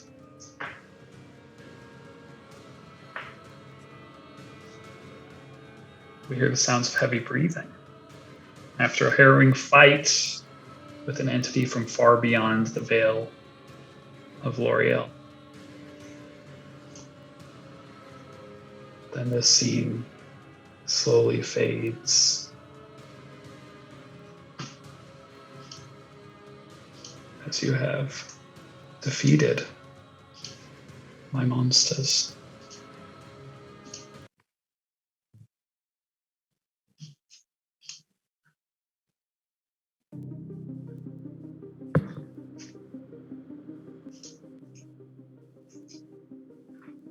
We then fade in on a wide establishing shot of Briarwood. The sky gray, but the clouds clearing, letting a small amount of sunlight pierce through. Watch as the light reflects in the puddles of rainwater and it soaks the city. The aftermath of the terrible storm can be seen far and wide. Most of all in the Platinum District, which looks very much like the aftermath of a powerful tornado had just ripped through. We watch as small little dots of the faraway forms of citizens slowly begin to wander out from wherever they may have been taking cover to assess the damage from the storm and from the battle that had only just taken place. The scene of Briarwood fades. We fade into a circular chamber. A massive door opens, letting in a cascade of torchlight into the darkness. We see the floor is inscribed with a large arcane teleportation sigil, and many humanoid figures can be seen shackled to the pillars throughout the room, all of which are unmoving, much like those who came out of the arcane crystals, unmoving, but breathing. A few faces we recognize are Lucian Therald and Captain Grimjaw, the Red Sentinels. On the far wall is a hideous sight that was once Lord Briarwood. His arms extended to his side, hanging high above the floor. His chest, an open cavity. You can see the organs and entrails have been completely removed. Upon his head is an alien crown of this shifting mercury-like metal. It's kind of dancing there atop his head. And then that scene too fades. And then the scenes kind of start to come a little more rapidly. We see a dark cell where the intellect-devoured body of Blint was left behind. The cell is empty, but for a puddle of water. The smell of salt water in the damp air and the subtle sounds of crashing surf can barely be heard over the silence. We then see a dimly lit sanctuary covered in vines and overgrowth. Two fiery red-haired elven women can be seen beneath a massive live oak, its branches reaching up in the stone domed ceiling, refracting light shining through holes in the ceiling above. We can see Sara nervously sits by the reclined body of Anna, just watching and waiting the tunnels. This time we fade in on a snowy-capped mountain. We slowly creep in to find 5 stout figures, all done up with cold weather attire, climbing gear, lashed together and slowly making their way up a steep, craggy cliff face. Then we find ourselves back in a dimly lit interior. Books scattered across wooden tables, a figure cloaked in dark robes reaches an avian hand forward to scrawl something down on a piece of parchment before moving to a nearby shuttered window, the light from outside shining a vertical line over their large, circular, owl-like eye, before closing the window, casting the room into darkness. We see a dark figure moving through a dimly lit, moonlit field of tall grass, the terrain perhaps that of the north towards Bray. The sound of a nearby river can be heard as the figure comes to stop in a dark field. We hear the distant sound of massive wings. The figure quickly hefts off something it was carrying over its shoulder, revealing the clear outline of a second head atop the figure's shoulders. As it quickly ducks down, going prone into the tall grass. Moments later, we see a large shadow fly by overhead. We see the elven city of Greyforge at dusk. From high above, we watch as the first flakes of snow begin to slowly creep down from a nearby mountain. falling softly on the winds towards the city. Slowly we watch as small fires begin to illuminate throughout the city of Greyforge, the streets and courtyards beginning to illuminate. As we creep in closer, we can see that many of these fires are lit upon small wooden pyres. And finally, we see a shot of a snowy cabin in a small village in disrepair, surrounded by tall pines. Then we see darkness. The darkness lasts for a time, but the sounds softly grow from the silence to soft winds. Something about them is different, and yet familiar all the same. The sounds are alien. It's the sounds of a space-like void, and then of soft footsteps through sand. The darkness turns to crimsons, and we see a very closely cropped shot of tiny particles of red sand. As we slowly move out, we see the sands are blown about, revealing small chunks of dark maroon rock beneath. And as the sounds of footsteps grow, we see a foot enter the frame. Humanoid, bipedal, but strange. The heels are wrapped in well-worn tan cloth. The toes exposed are wide, almost like an aquatic creature, and clawed. And the skin is freckled and rough like sandpaper, and of a beautifully contrasting golden straw color against the dark maroon rocks and red sands it walks upon. We watch as whomever these feet belong moves carefully and quietly through the sandy terrain until coming to a stop before a small mound of sand. We see as the ankles slowly collapse and the knees enter the frame as the figure kneels down. Strange trinkets of gold and silvery metals hang from leather belts, belt loops, and small pouches attached at the figure's waist. The most eye-catching being this brilliant silver cutlass, of which this creature has its clawed hand firmly placed upon. It reaches out its other leathery hand, attached to a long, slender, almost elven-looking arm, down towards the mound, slowly brushing red sand from one side to the other, revealing a small, familiar ocarina. We hear a strange exchange of throaty language we do not understand, and crop out to see the full body of the kneeling figure looking back towards another creature of the same origin, now fully in frame. Both are tall and slender humanoids with rough, leathery yellow skin, freckled with these sienna brown flecks. Their faces are long and angular with jet black, almost snake-like eyes that are sunken deep in their orbitals. They have highly placed flat noses with ears that are pointed and serrated at their peaks. Similar hairstyles of brown braided hair and elaborate top knots. The kneeling figure looks back at the standing figure, who now points forward. As the knelt figure turns back, again looking down at the strange ocarina, and towards where the standing figure is pointed.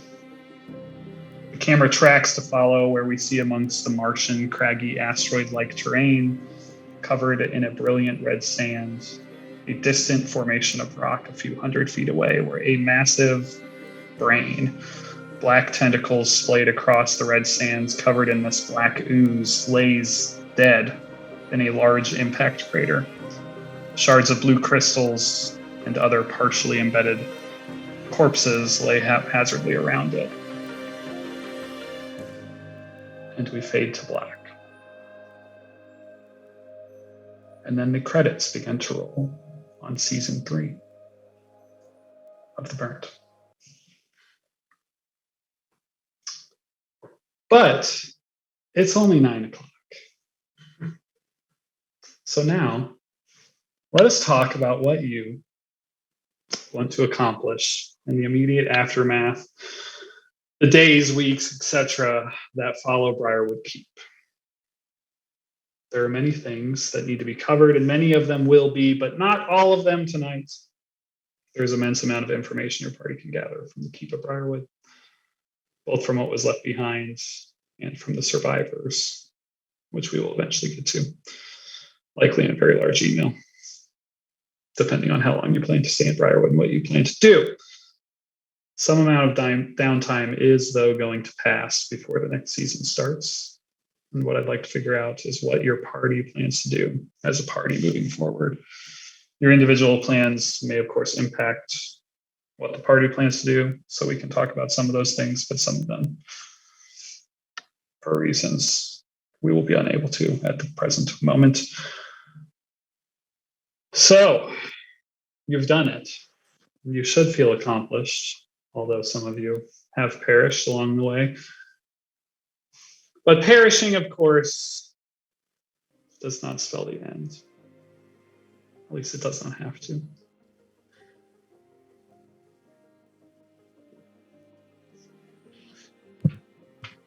You have done it. You have killed the captain. You have killed the avatar of the dreamer. And you had a druid shapeshift into a earth elemental, so that's an accomplishment in and of itself, of course. Saru, that is a tough way to go out, my friend.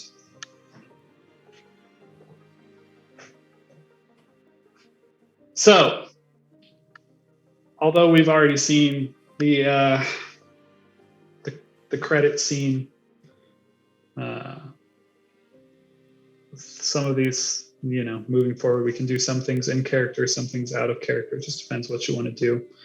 But I figured this would be a good time to establish what you all do in the aftermath, or what you think your characters might begin to do in the aftermath.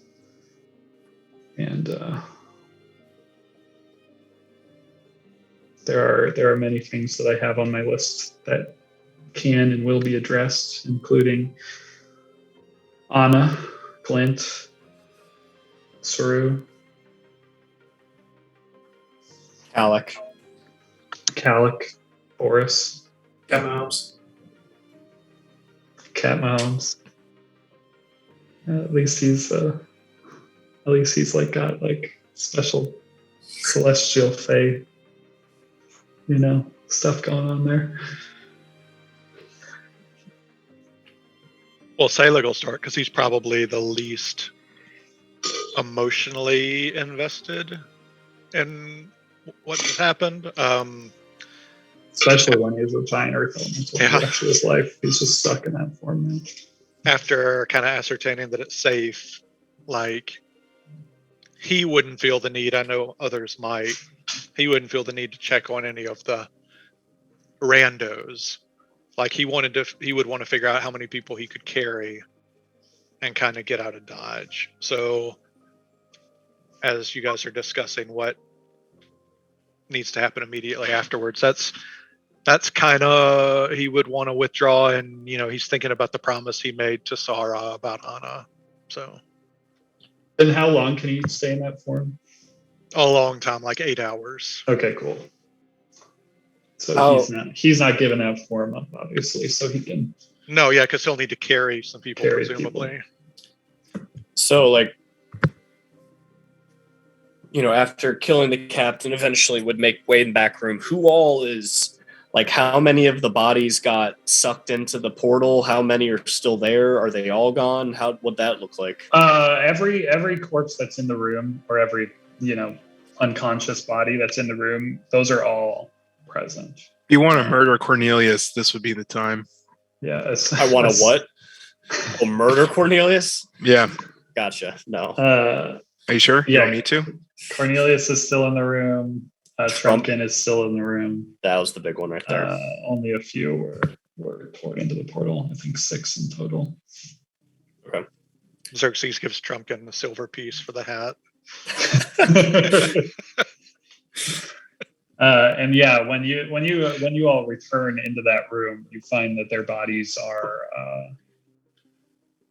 alive, yes, but basically lifeless, like shaking them awake or looking at them, like trying to like their eyes just won't like focus on you. They're like almost like coma like state. Similar-ish to Glint. Different. Okay. Something about them is different, and you'll be able to ascertain after a certain amount of time, or you'll be able to eventually ascertain that they are basically feeble-minded. Good. And so there is coming back from that by the likes of restoration. Like I said, Salig's going to need days. They get a save against it every 30 days. Gotcha. Okay. But they are all feeble-minded. You will also find that if you return to the teleportation chamber, which was described in the scenes, that their Lucian, Grimjaw, a lot of other like higher-ranking officials, many of which that had been cloned, as you had seen earlier, were also all in their feeble-minded, alive. Though the Lord of Briarwood is dead, well beyond saving now. Gotcha.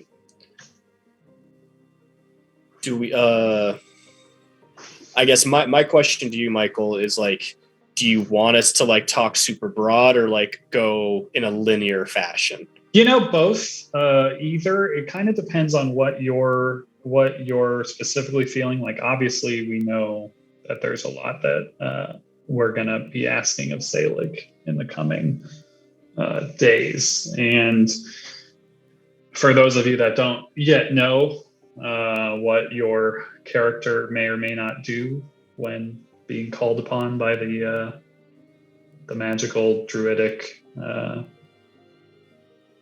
What is it called? I keep wanting to say restoration, reincarnation, resurrection, whatever may be coming your way.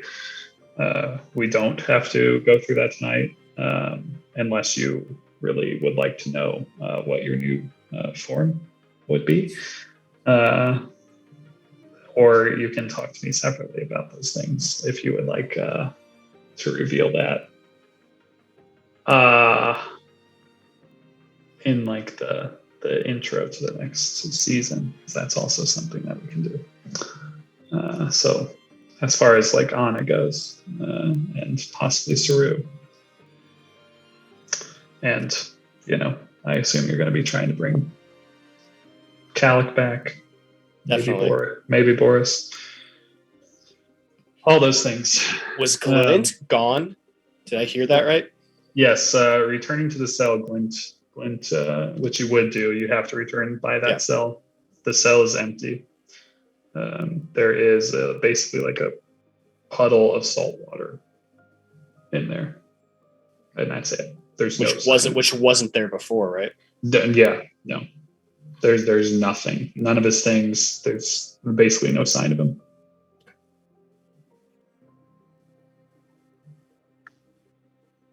When we get up to the main part of the castle, what's the like? Do we see other guards, other people, or is it ghost town? There are some guards, many of which are like visibly that don't know what's going on. Like interact. Like at first, like you see them maybe ready for a fight. But they look like confused, and some of them are like basically like lying on the ground, like unmoving, in like a similarly state to feeble-minded. Other of them are dead with gray matter leaking out of their ears. That just they don't look like they've been through any physical altercations. They just look to have dropped dead on the spot. But yeah, like interacting with them once they finally like come to, you're basically talking to someone that blacked out for possibly weeks, not knowing exactly what they've been doing. Maybe they can see flashes, some of them a little more lucid than others. Many of them feeling like they've like sleeper cell agents that have been activated and done terrible things. Would Steven have any reason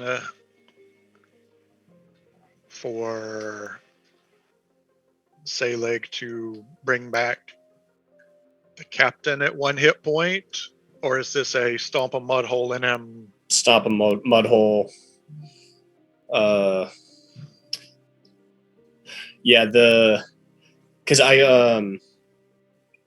can you remind me, Michael, and I can roll for it if need to. Mm-hmm. With the embers, when someone died with an ember, it said like there was a chance it might not get remade, correct? Correct.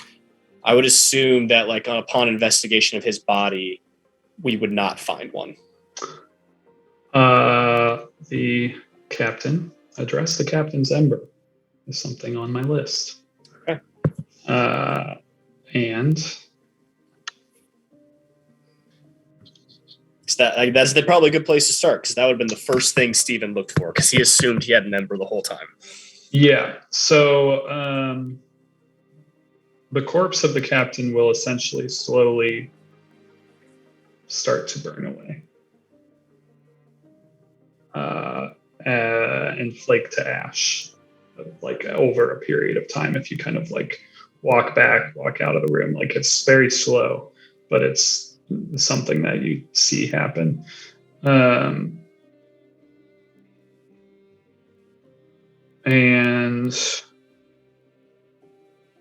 a small, very familiar effigy kind of begins to form as the ashes flake away and kind of like form at its chest.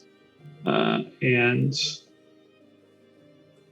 Steven, since you did the killing blow, I'll have you roll a d20. Flat 20. Flat 20. The ember is intact. All you, Steve-O. That. Gonna grab it.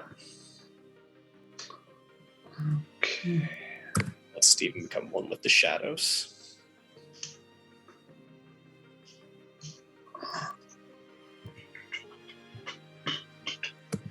This one, yes. I assume his that false life that kicked in, plus the ability to basically free Misty Step in the shadow, was from the Ember. I guess we'll see, but I assume so too, unless that was like the Mind Flayer stuff. I assume it's like Indiana Jones and your face is melted and you're dead. Oh, cast Death Ward as a ritual. That's sick. Oh, that's what it was. I said false life. I meant Death Ward or whatever. Critical success range on the death saving throw becomes 18 to 20. Yeah. Yeah. The free Misty Step. That's awesome. The free Misty Step is sick.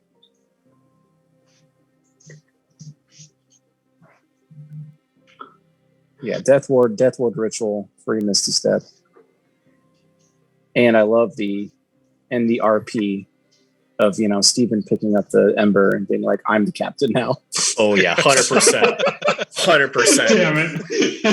Yeah. I'm the captain now. Yeah. Of the boatman.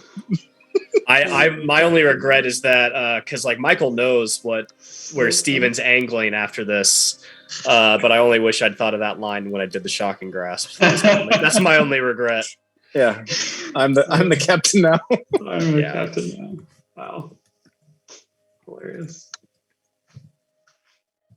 All right, so another Ember claimed.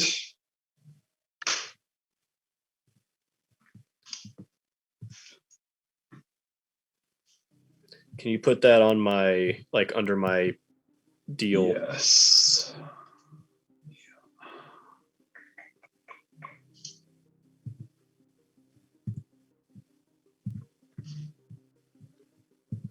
All right, it's in there. Cool, thank you. That way I can put it in later.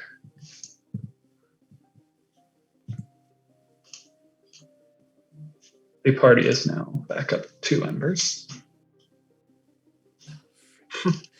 Freaking Isabel.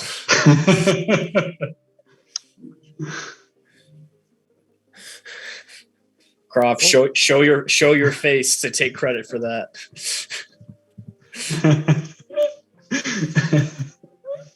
Oh, yo. You rang. You rang. So it's Arthur, Xerxes, Selig, Steven. That's the squad. Yeah, we're down to 3 OGs. Yeah. It happened fast. Yep, happened real fast. We lost 6 characters in that assault.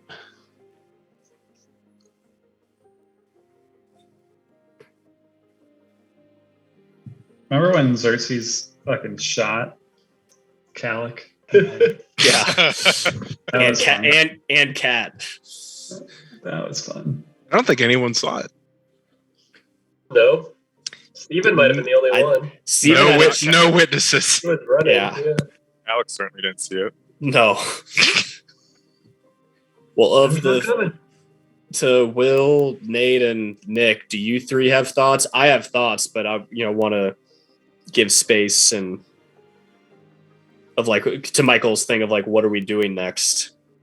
Well, yeah, I mean, we just destabilized the region, so we need to go ahead and install a puppet dictator, run a false election, and take control of the city itself. True. All true. Nate's joking, but that's actually, as you know, Michael, that is part of Steven's game. It's all true. I mean, there is definitely there's a big void. Once you guys get up to Briarwood, it is the aftermath of a massive tornado and massive battle. I mean, there's a lot it is extremely destabilized. And with most of the ruling class, the current ruling class, feeble-minded, there's a lot of questions in Briarwood currently. So there is a lot of room for, though your faces were on a wanted poster not days ago, your faces were also part of the force that went up against the imposters, as many saw. So there is that. And there's always the bringing back of the dead over the course of however many days that has to occur. Will, what's the material cost to? I don't think it's much. I think it's like $100 diamond or 100 gold diamond or something. 1 Benjamin Franklin worth of diamonds. 1,000 rare oils worth 1,000. It's a lot. 1,000. Well, you guys got to roll new characters. Well, 1,000. 1,000 is a lot. And don't worry, I have a burnt race list. So we need to. It's much better. Really, than the one in the book. Yeah. Is it just all goblin? Because that's what the people want. 100. It's 1 to 99 is goblin. Nice. And 1 is horse. Just a cool run-of-the-mill horse. Love it. Not a horse folk. Just talking horse.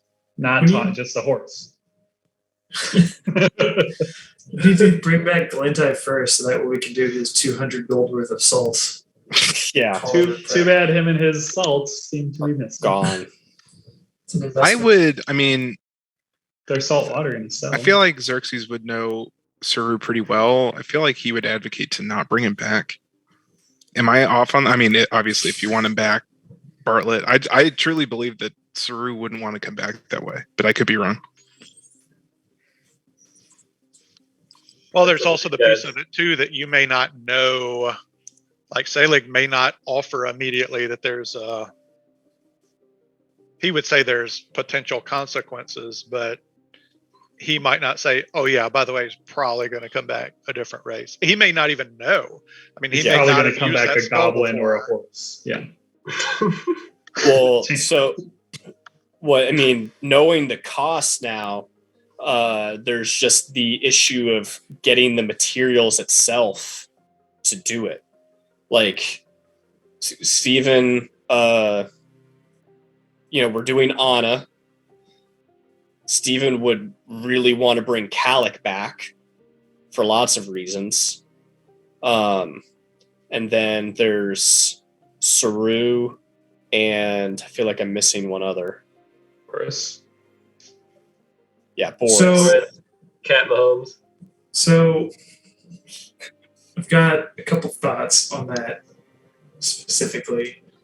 Considering all that we just did, I don't know that Arthur would stand in the way to be acting in a judicious manner or a righteous manner for us to go and just get the materials needed. Is there a treasury in the keep? Yeah, you'll be able to find. Even without a treasury, there is. Who's to say we don't go seek it out there, or who's to say we don't go strong arm? Yeah, their oils. No, There's like, a lot of- no, There's you're a lot of 100. money around. You're 100% right, Nick. Because so on that note, like in the power vacuum, I will say this: Steven will start calling himself a wizard of the First Order. Oh And boy. It's Grand Wizard after that, isn't it? I'm gonna have to freaking. I'm gonna have to kill another one of our. Brothers. This is going. And would totally be on board on like either from the treasury or like if we're able to restore Trumpkin back, would be like, yeah, we need some diamonds, and Steven needs Trumpkin for other stuff that will be handled in an email, Michael. Lovely. That is a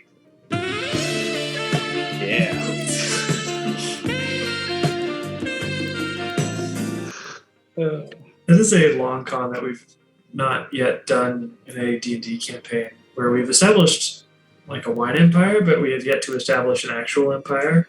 And I see opportunity to control Vale. Maybe you should go back to Barovia for a minute, or what used to be called Barovia. The opportunity's at our feet right now. So to your general question, Michael, bringing the restored people back, Steven would want Trumpkin back first. He would want Cornelius back last. And trying to resurrect Anna, Calic, and Saru for sure. If we, can find diamonds, Boris, because he shouldn't have to die for that. And then very much, at least Steven would be asserting himself in a leadership role around the keep.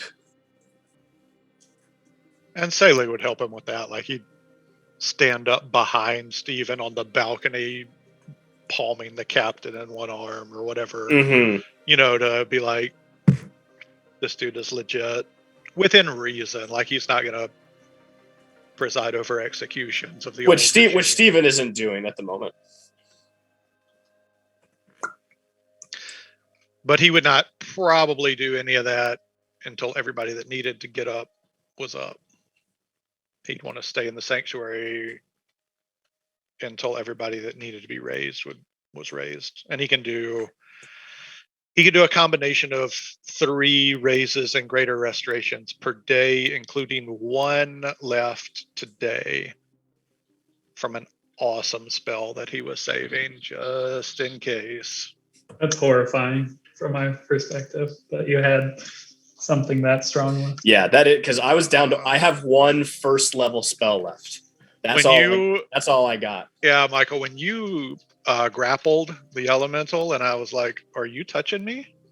Because it feels like you're touching me. Like that was, if the captain would have been in the room, that would have been the moment but sadly it was not. So another time, perhaps. Another time, perhaps. What level are we now? Are we staying, or do we get to jump a little bit? Or You will be 10. We've regressed. 14? you regress. You will be level 12. Damn, all that for one level. Yeah. Mm-hmm. You could take solace in the fact that we stole all the XP from our dead companions in order to reach level 12. That's true. It's true. I'm just bummed. Level 12 sucks for wizards, so there's literally nothing of interest. Slow level. Yeah. That's like last level for me. The last cool thing I got.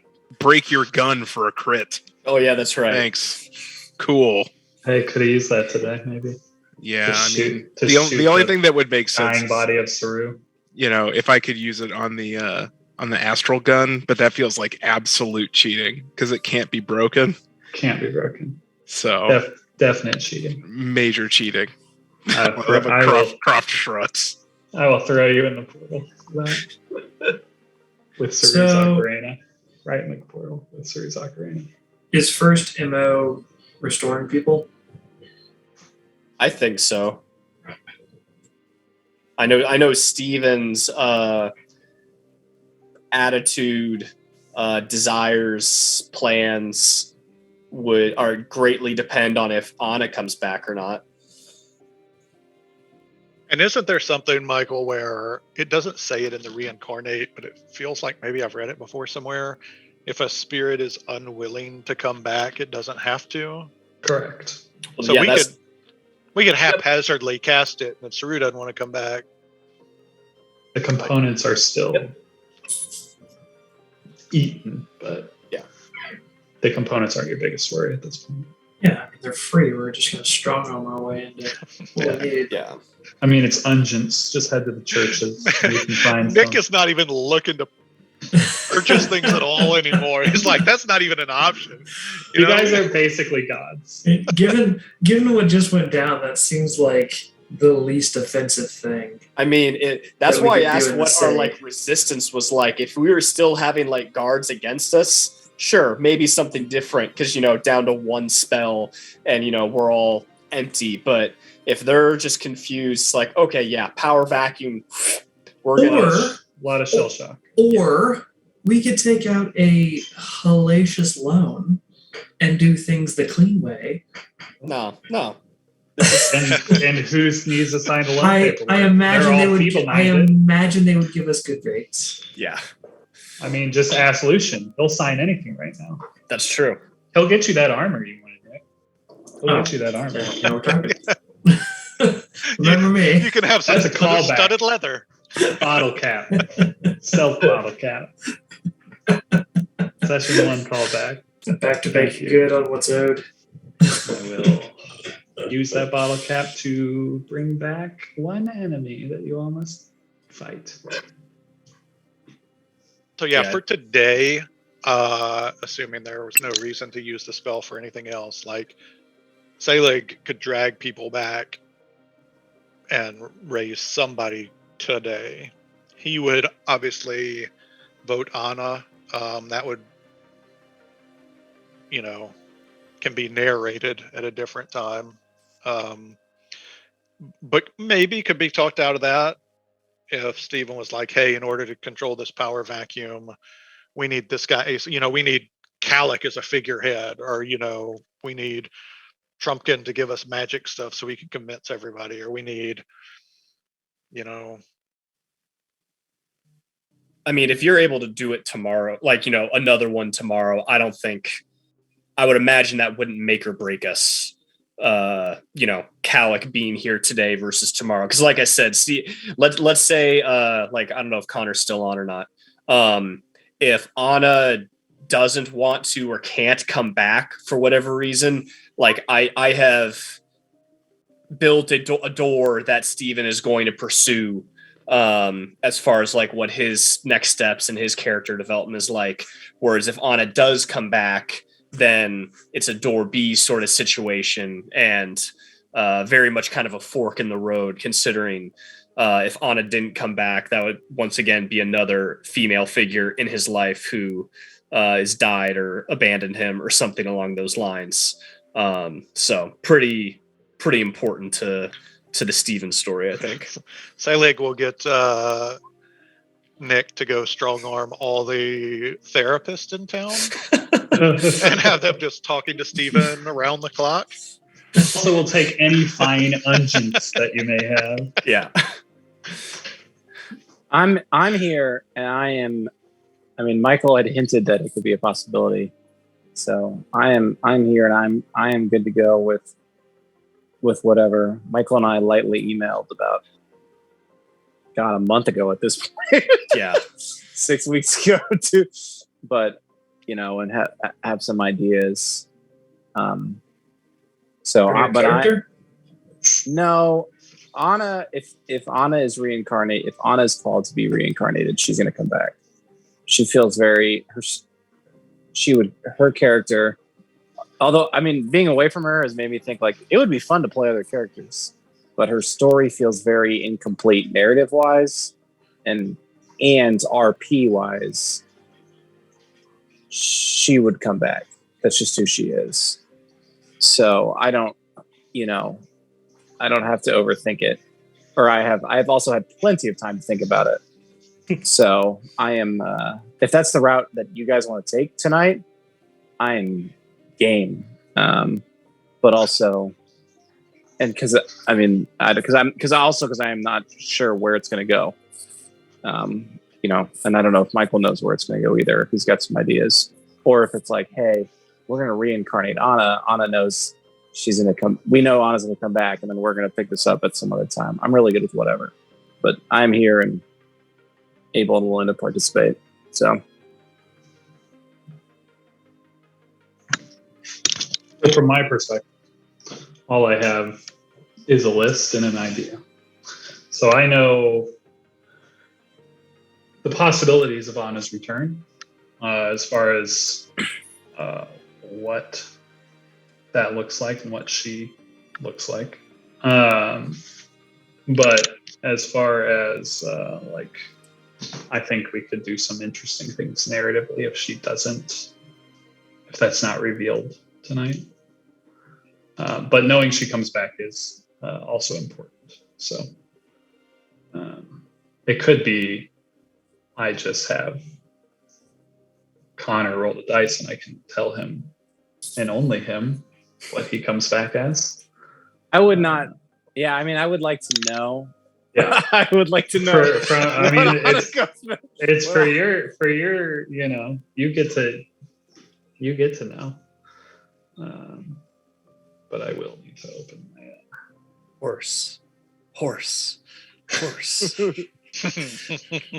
Stephen only wishes. Looks like Anna is a horse. Strange. She didn't even roll. All right. So I rolled it. I'll roll that. So yeah, it is a D100. Is this happening? Oh my god. Oh baby. Okay. Does that say rock? That's what it would have been on the normal list. No rock, not just rock. Oh, that's less fun. Yeah. Rock. Rock. Hilarious. Wait. Camera rock. Camera rock. Y'all saying gnome? A rock gnome. There are no gnomes in this world, right? I know. Exactly. Oh, that's why. What is also, there's more races. I was looking at some of the alternate ones just to see, that were just because there's just a lot more races now. I guess a 55 on the alternate one would have been, at least the one that I was looking at was a half elf. I was just gonna say, yeah, that's fitting. So that would cause some narrative and some interesting things there. Yeah, for sure. Mr. Pure Blood over there. Yeah, totally. I think half elf is. I think half elf is really interesting. I think tiefling would be really interesting with the Xerxes connection to Greyforge. I think that could be pulled there. Obviously, coming back as an elf or a different kind of elf, or an Eladriel elf would be interesting. So I've also been debating for weeks. Well, I'll hold that thought because I think that'll be important. But I've been debating a couple things for weeks on what to do with Anna comes back. I was also like tempted to be like trying to be like a reborn or something, like, you know, or undead, like a, you know, Glint. But I think we already had enough of that. Yeah. I think Glint scratched that itch. We did have the bird character, which screamed Cross new character. Oh yeah. I see you, Cross, and your Connor, weird bird I character. sent you a text. Okay. Flapping your wings. Let me know if you receive it. I don't know. It could be the guy with two heads walking through Michael, the I have received your text. I assume that was Kavan. Bada bing, bada boom. Kavan didn't. I guess he did have two heads. I forgot. Speaking of Kavan, Steven would have reached out to Kavan at some point via sending. Yeah. I will probably need some time to put together a timeline on Kavan and see what he's up to. Yeah. But he's up to something. He has been doing things. Always doing something.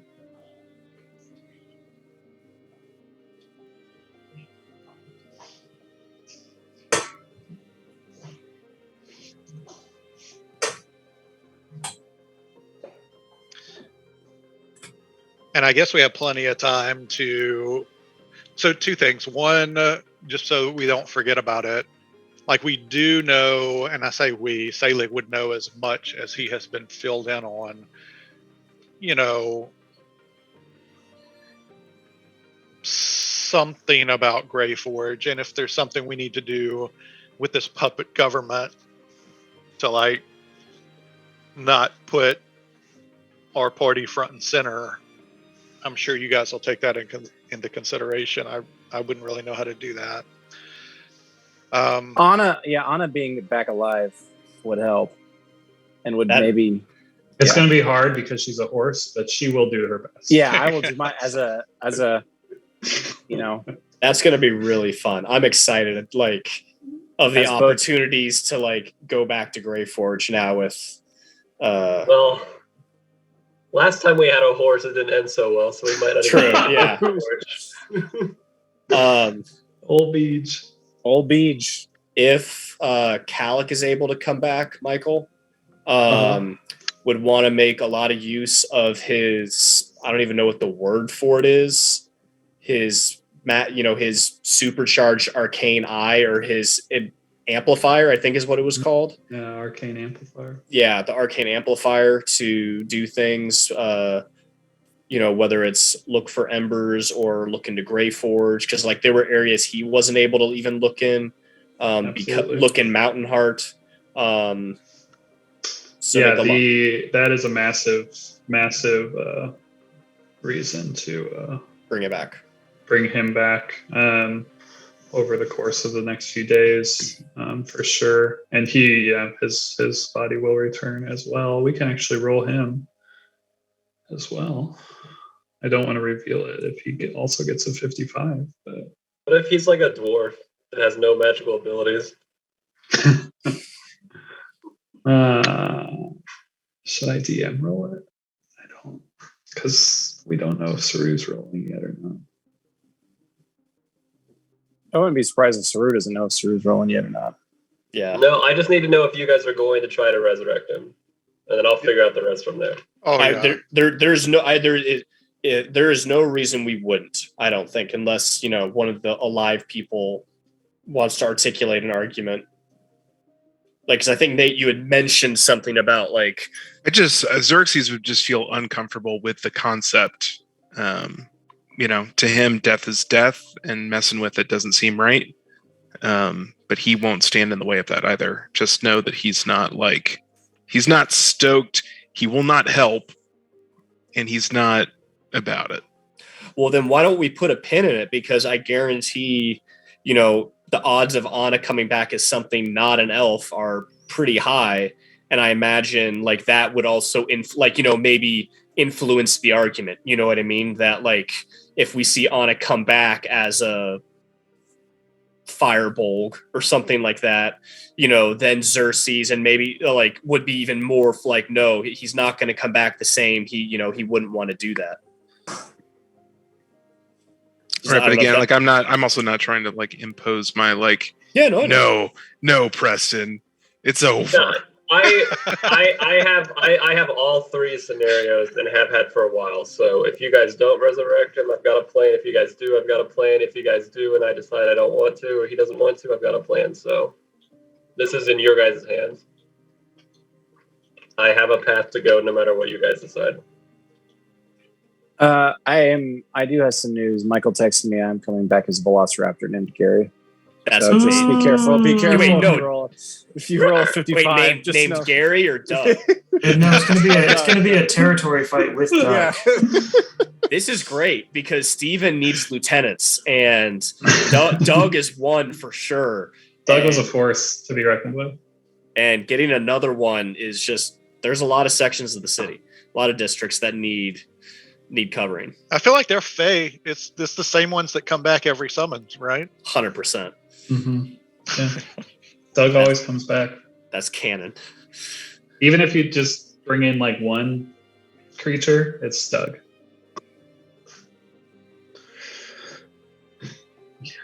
Doug, the whatever else you can summon, I don't know. Okay, so I think we have a path forward. There will definitely be emails. I want to get everybody's opinion on where to go next, because Selig has some places that he can take people. I think that's a good chat to start now before we. Obviously, there's a lot going on with Briarwood, and you'll likely be here for a little bit of downtime at least. Well, it's about to be winter too, right? Or it's also, winter? Yeah, I mean, winter is basically beginning. We are days away from official winter.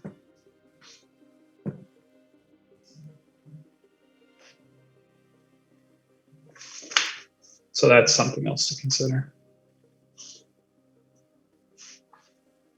My answer feels just super dependent on the information that gets uncovered in downtime. Like there's from the Ember quest sense, wanting to see if the amplifier can, like, we think there's one in like a cave north of Brandy, right? I think that's a spot. Wanting to see if that can like actually, see hints of that. We think there's one in the Lamb Neck Woods. Like if there's ones in the Vale that we can get a better clue of, that could be a place, depending on how how Steven or our power grab goes in Briarwood, and Anna has a thirst for it, going and dealing with the puppet government, and Greyforge could be really cool. And then there's, the embers on other places and or planes. So it just, to me, it kind of depends on what we uncover as hints. But I know that's not very helpful either. I'll just say, yeah, with the use of, with bringing Calic back, depending on how long it takes him to, shake out of whatever hideous form he returns as. He'll be able to help use that amplifier, and that amplifier will be a benefit moving forward in the Ember search. So that is definitely something that will help at least narrow things down in that sense. What do you have planned, if anything, for the prequel that we've talked about? Where does that fit in all this? Because we kind of had talked about it being around now. Yeah. So are you leaning more towards that or more towards continuing this? We'll get to that. Okay. I will say that that bit is still on the delay, and we will be taking a break from this specifically for a little bit of time to set some things up, but there is something immediate that we will not need, but maybe a week break for. But we'll get to that. There's a post-credit scene. Always a stinger. Yeah, got to stay around for the post-credit scene. Yeah, Good question. We didn't see Isabel in our ending credits scene, so I'm sure. It's true.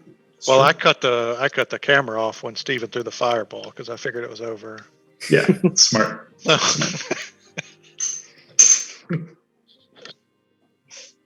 Well, turn it back on. What else?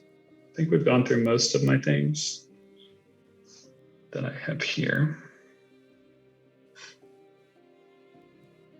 And we'll also say that Xerxes is uninterested in puppet government, even though I did make the joke. He would push harder for Ember and moving north because we do have a timeline to meet.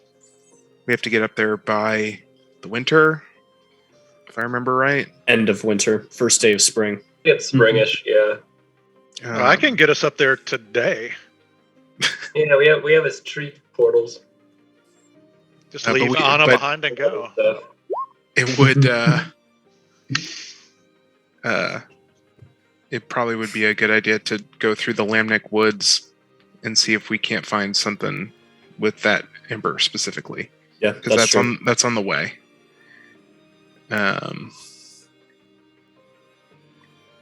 Yeah.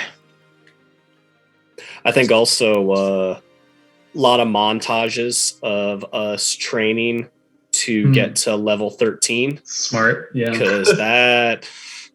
Smart. Let's do that. All right, so take about a year of just lifting weights, downtime. Steven's lifting his spell book over his head. I get 12 ability is score pretty big for improvement. me. I don't know what y'all are talking about. 12 is awesome over here. I'm already maxed at 20 on int, so it's literally just like throwing it at something and being happy with it. Take a feat.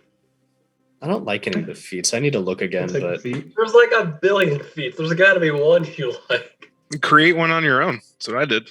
Yeah. Sure. oh really? Yeah. Oh, that'd be cool. Just look at all the feats and Yeah, I made my own. Okay.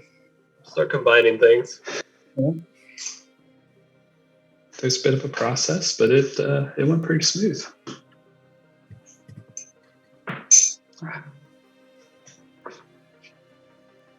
So what do you think? Any other things to talk about now? Questions, concerns? We'll cover more in time. Do you want Michael as since this is a break time and the DM has put in 75 sessions of this and maybe deserves a day or two to not do this kind of stuff. Do you want us to hold emails or go ahead and send them? Shoot them off. I've still got an email with Croft that I have to return to. Shoot them off. That's totally cool. Totally cool.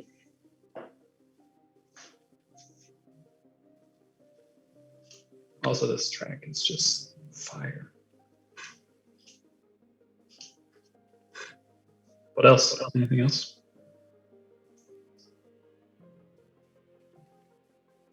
That was a fun sequence. I mean, right to the end, could have gone either way. Bravo. It's wild. It was wild. It was very fun. It was very fun. But now let's talk about what else is fun.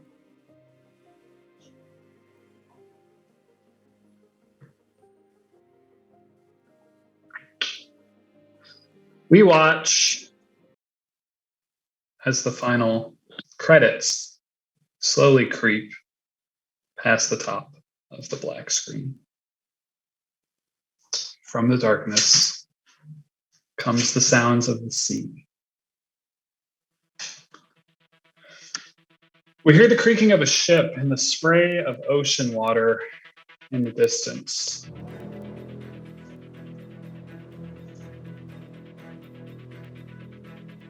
A muffled sound of gulls cawing.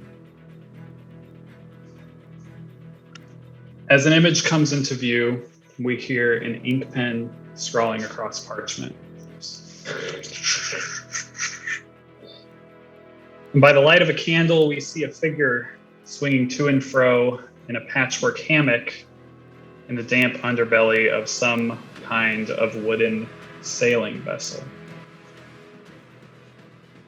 In the rear of this dimly lit cabin, we see a few unoccupied hammocks. A few small chests and barrels are lashed to the far wall. And leather canvas bags can be seen hung in the ceiling, kind of strapped down by these tight fishing nets. Suddenly, a wooden door flies open and a gruff voice calls out into the room. "Oi! Didn't you hear? All hands on deck! We're inside of the island!" The figure nearly falls out of the hammock with surprise, so engaged in their writing. They quickly dismount the hammock as we hear the deckhand go through each cabin calling out, "All hands on deck!" We watch as they blow the candle in a rush and hurry out of the cabin towards the deck, leaving their journal on a crate near that candle.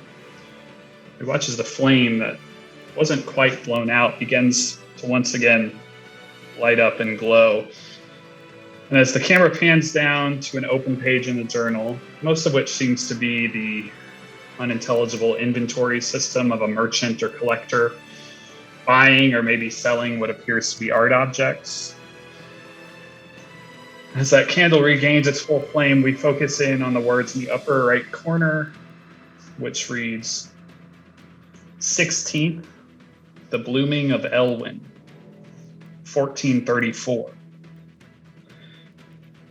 Just as we get a good look at the journal, in the damp and dingy cabin, the camera rushes up through the decks of the ship and into the brilliant sunlight. We rush high above the massive sailing vessel where we can see upwards of 20 crew members rushing around the deck, tying off ropes, scanning the horizon. We soar higher into the sky as the ship cruises over the waves. We see large worn black letters on the back that read Shadow's Squall. And in a fine flowing white script below it, a Dune Dragon Venture. And then as we soar higher into the sky, just before reaching the full billowing white clouds, we see a landmass of lush greens with massive mountainous gray peaks and a huge bay of turquoise water surrounded by wood piers and colorful buildings of the city of Port Hope Creek. And the screen blacks out.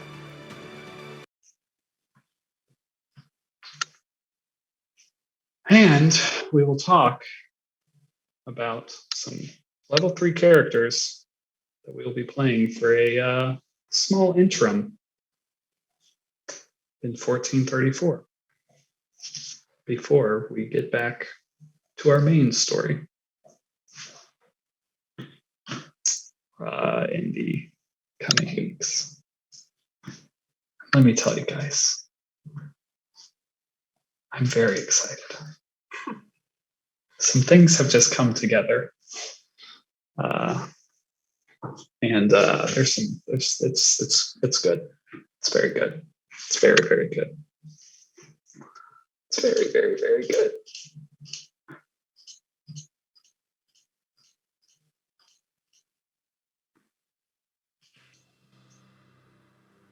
Little tomb dip. little dip. A little dip. Dipping our toes. Just a little sprinkle of the tomb. Just a little dip. It's gonna be good. It's gonna be good. What started as something that was gonna be like totally disconnected has now come full circle, and it's very exciting. Love it. Sometimes things just work out.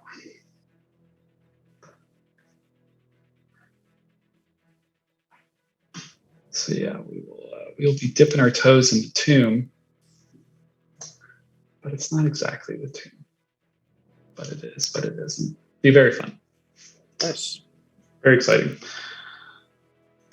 And then we will come back to the high level chaos of level 12 and the hunt for embers. And the hunt for embers. And the hunt for the north of Greyforge. And the hunt for two mysterious strangers from another land. Are these pre-made level 3s? No, sir. I will. You will receive info for you to create a character. A character that is on a boat on its way to an island. There will be more information than that. What if they're already on the island? They're not. That could be a baby Saru. there could be.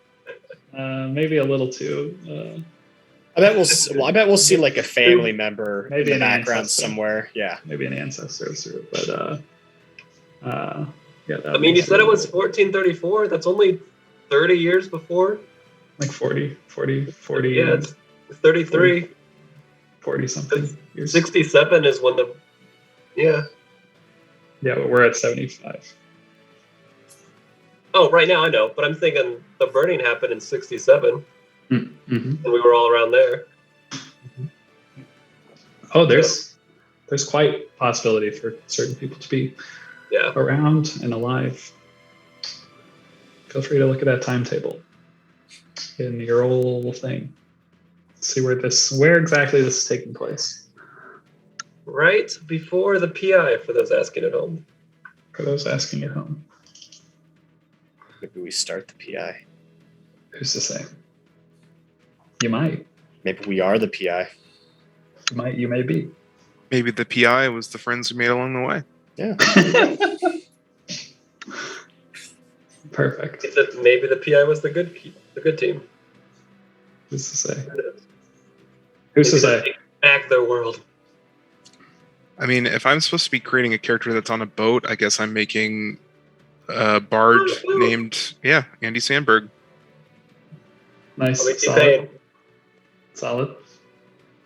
Hey, man, get flappies. Two characters have been dibbed: Andy Samberg and T-Pain. I'll give you more information about what will be required. We'll do it in a different Roll20, just because if I keep adding random stuff to this one, it's going to get a little too packed. A little too Gonna confusing. crash literally every time you open it. Yeah, we don't want that. So there will be a different one that I'll invite you to. And to make characters, we probably will not play next week. Chance we could do a session 0-y kind of thing, possibly. I'll figure that out if people are into that idea. If not, I'll get you the information that you need. And yeah, this will be a nice break, but not break. And I think you'll quite enjoy what is to come.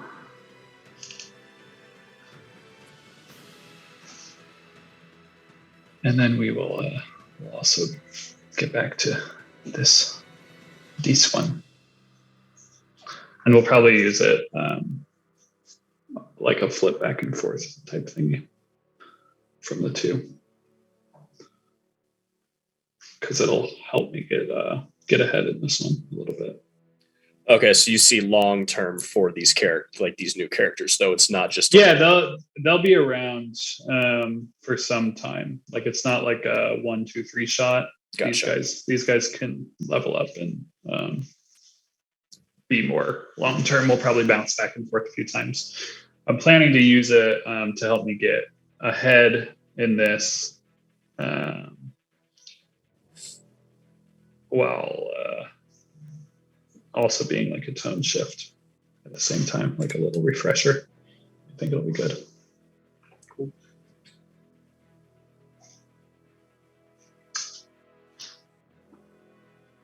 I think it would be very good.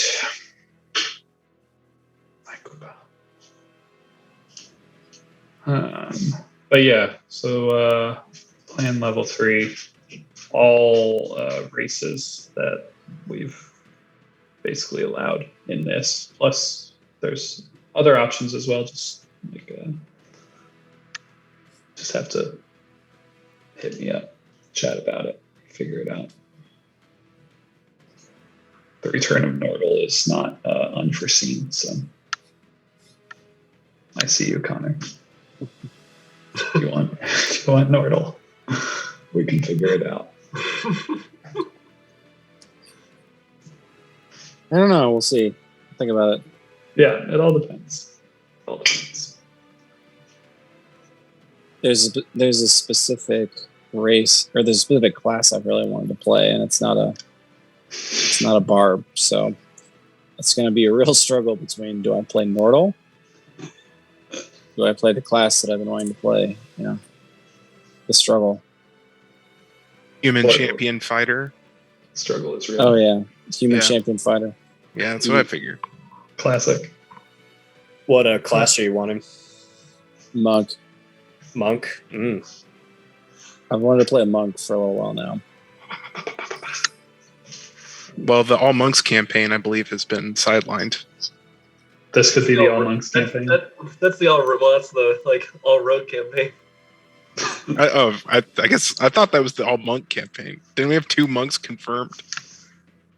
And yeah, I think then the rest were rogues. Like 5 rogues, or rogue-like, give or take a little bit. This is your chance to all be bards and be a band. Yay! Now, there's an idea. And level 3. Level 3. We could be like the Power Rangers or the Ginyu Force. I think you're all just like ninjas at that point, right? Like samurais. Well, it depends on what season of Power Ranger. That's true. Space Force. There you go. Yeah, you'll all know each other. I know I said I'd give you all this information.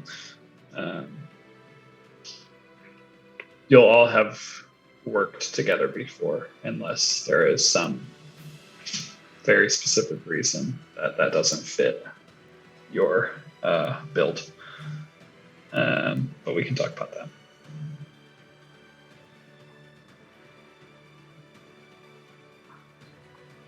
And we'll talk about why you're on the boat and all of those things in an email to come.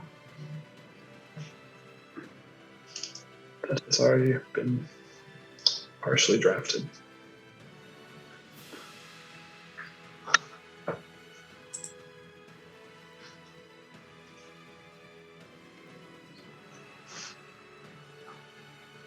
Cool. All right. I have to say that it was pretty epic listening to the stuff going on today. This Saru blowing the and then dying, then dying. Just like the image of like that portal and collapsing, and like Xerxes just dragging him away. It was very cinematic. This is maybe one of the most cinematic ones, but it was. Yeah, it was something. It was like I texted you, you know. Yeah. Him going down, him getting smacked by the whatever, I don't even remember what downed him first. Some brain attack, I think. Getting rezzed, and then like half dragging himself over to the crystals to blow them up. and then died from that. Like that's cool. Yeah. Can't complain. Can't complain. The only thing that would have made it better is got sucked into that portal. I honestly I kind of wanted to because I wanted to see what would happen there, and I wanted to play with that on the back end of things. Well, that would have been interesting, just because that would have been the quest then of like, all right, we gotta find our way onto the astral plane. Like, They're releasing. That's like the newest D&D book is on the astral plane. You don't know how shocking that was when I saw that was coming out. Yeah. I was like, oh, interesting. There's not anything astral going on in my campaign already. No. Who would hate to have any stuff they could give me to help? Not me. Pretty funny.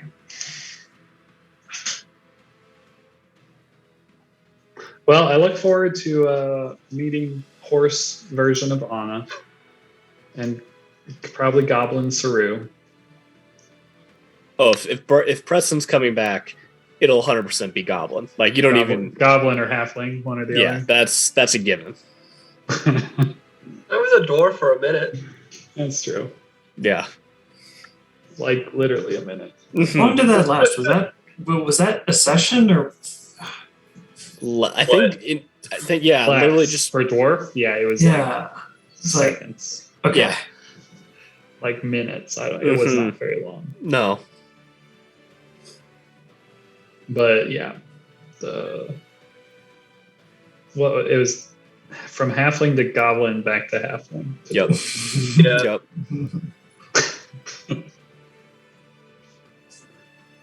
Just amazing. Insane. Excuse me. All right. Well, I will say, Salig, Will, thank you for living. yeah. Looking over Anna's character sheet, here as I'm glancing over the level update and thinking about what the new race is going to be, and I'm like, oh yeah, I really did want to play. I wasn't done, so thank you for surviving. I really appreciate it. So,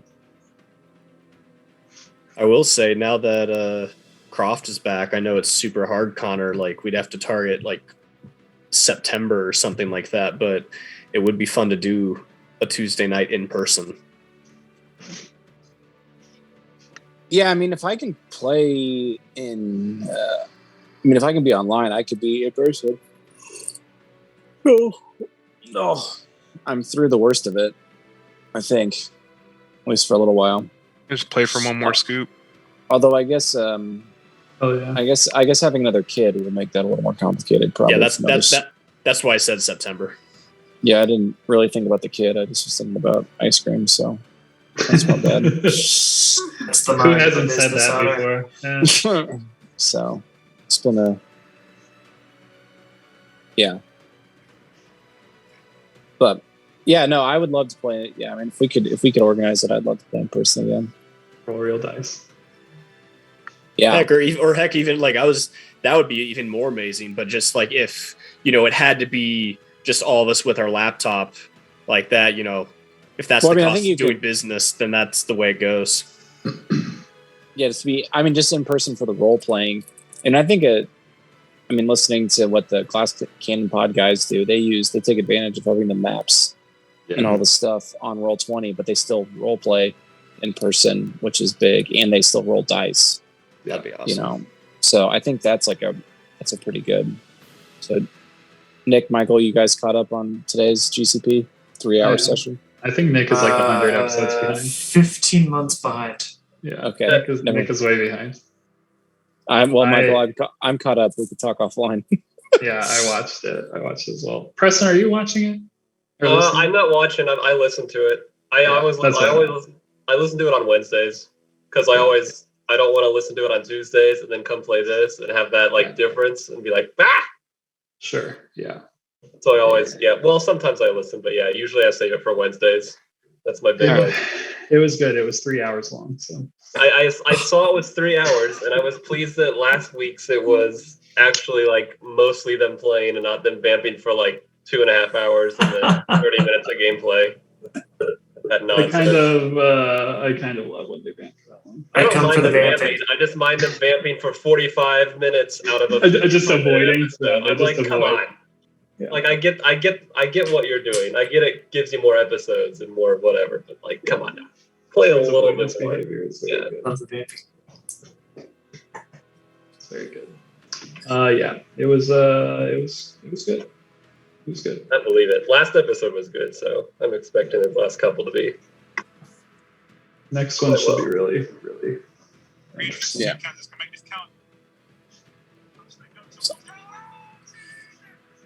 But all right. Well, level 3. Level 3. Level Start 3 thinking. boat characters. Start thinking. Won't be on a boat for too long. Like literally the intro, you'll be on a boat. Then you'll be on an island. It's just like Morrowind. Just like Morrowind. Wake up.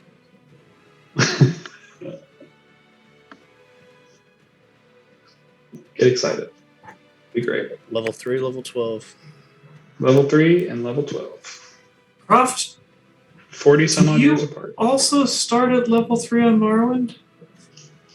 I feel like it was an uneven level, not level 1. I don't recall. It's been so long since I've booted it up. Might as well boot it up.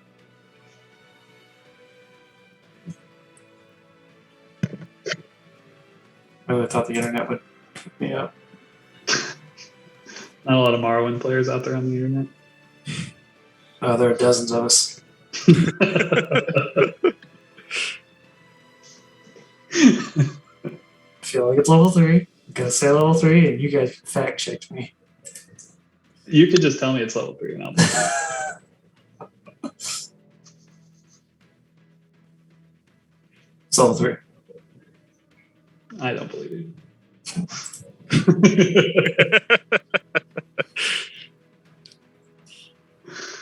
Oh, God. How much damage did the brain take when we killed the final crystal? You said 160? 160. Jeez Louise. Was that 10 preset per- or rolled? 10 per crystal. All at once. Did it have a reduction in armor class the more that died, or It did. something like that? Yep. It was never really tested. Started with a armor class 26. Jeez. Every crystal brought the armor class down. There you go, Nick. 26 to hit. Wouldn't have happened. Yeah. You brought Final those hour. crystals down really fast. At one point, it was like around 15. I mean, we went straight for the crystals. Yeah. Yeah, we were just knocking those out. Really Like at well, one and point, then, you could then target things started it to go south. for it. But there's also the benefit that you didn't, once you do all the crystals, things get real weird. As they did. So would it have not would it only have taken that damage with destroying all the crystals then? 160, yeah. Gotcha. Yeah. If That was we'd have killed that it- was a huge move. Gotcha. If we'd have killed it with one of the crystals still up, would it have just floated there dead? It would have died. There would have been a lot of different possible outcomes. Oh, okay. Interesting. Yeah. For what remained of the portal.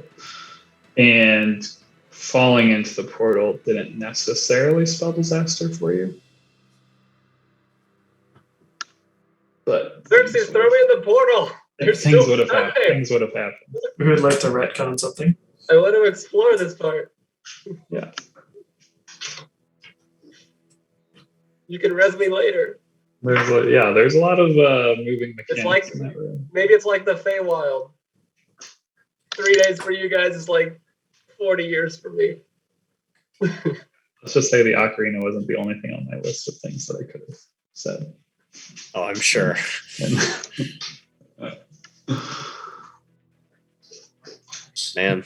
Which ocarina, though? It's a good I question. need to update my inventory. We'll see. We'll see. Maybe we'll roll for it. Because Saru destroyed the only two that were left, but they were the only two destroyed this session, right? Yeah. Gotcha. So like that's crazy just how it felt very doom and gloom at the end of last session and really close to completely flipping the switch. That's kind of what the dude looked like, by the way. I meant to send that earlier. What, dude? Did it go through? It's in the roll. He was the guy on the beach? Yeah, in the red sand. Oh, yeah. Oh, who found the ocarina and was talking to the other one? Yeah. Got it. That's cool. Yeah. Kind of looked like that.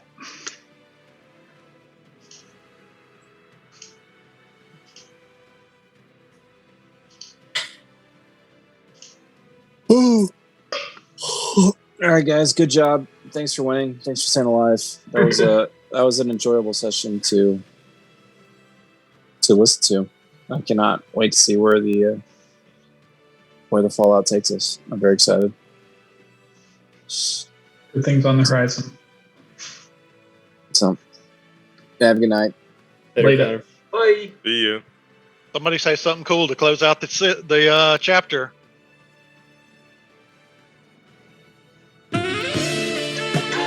There you go. Nothing tops that.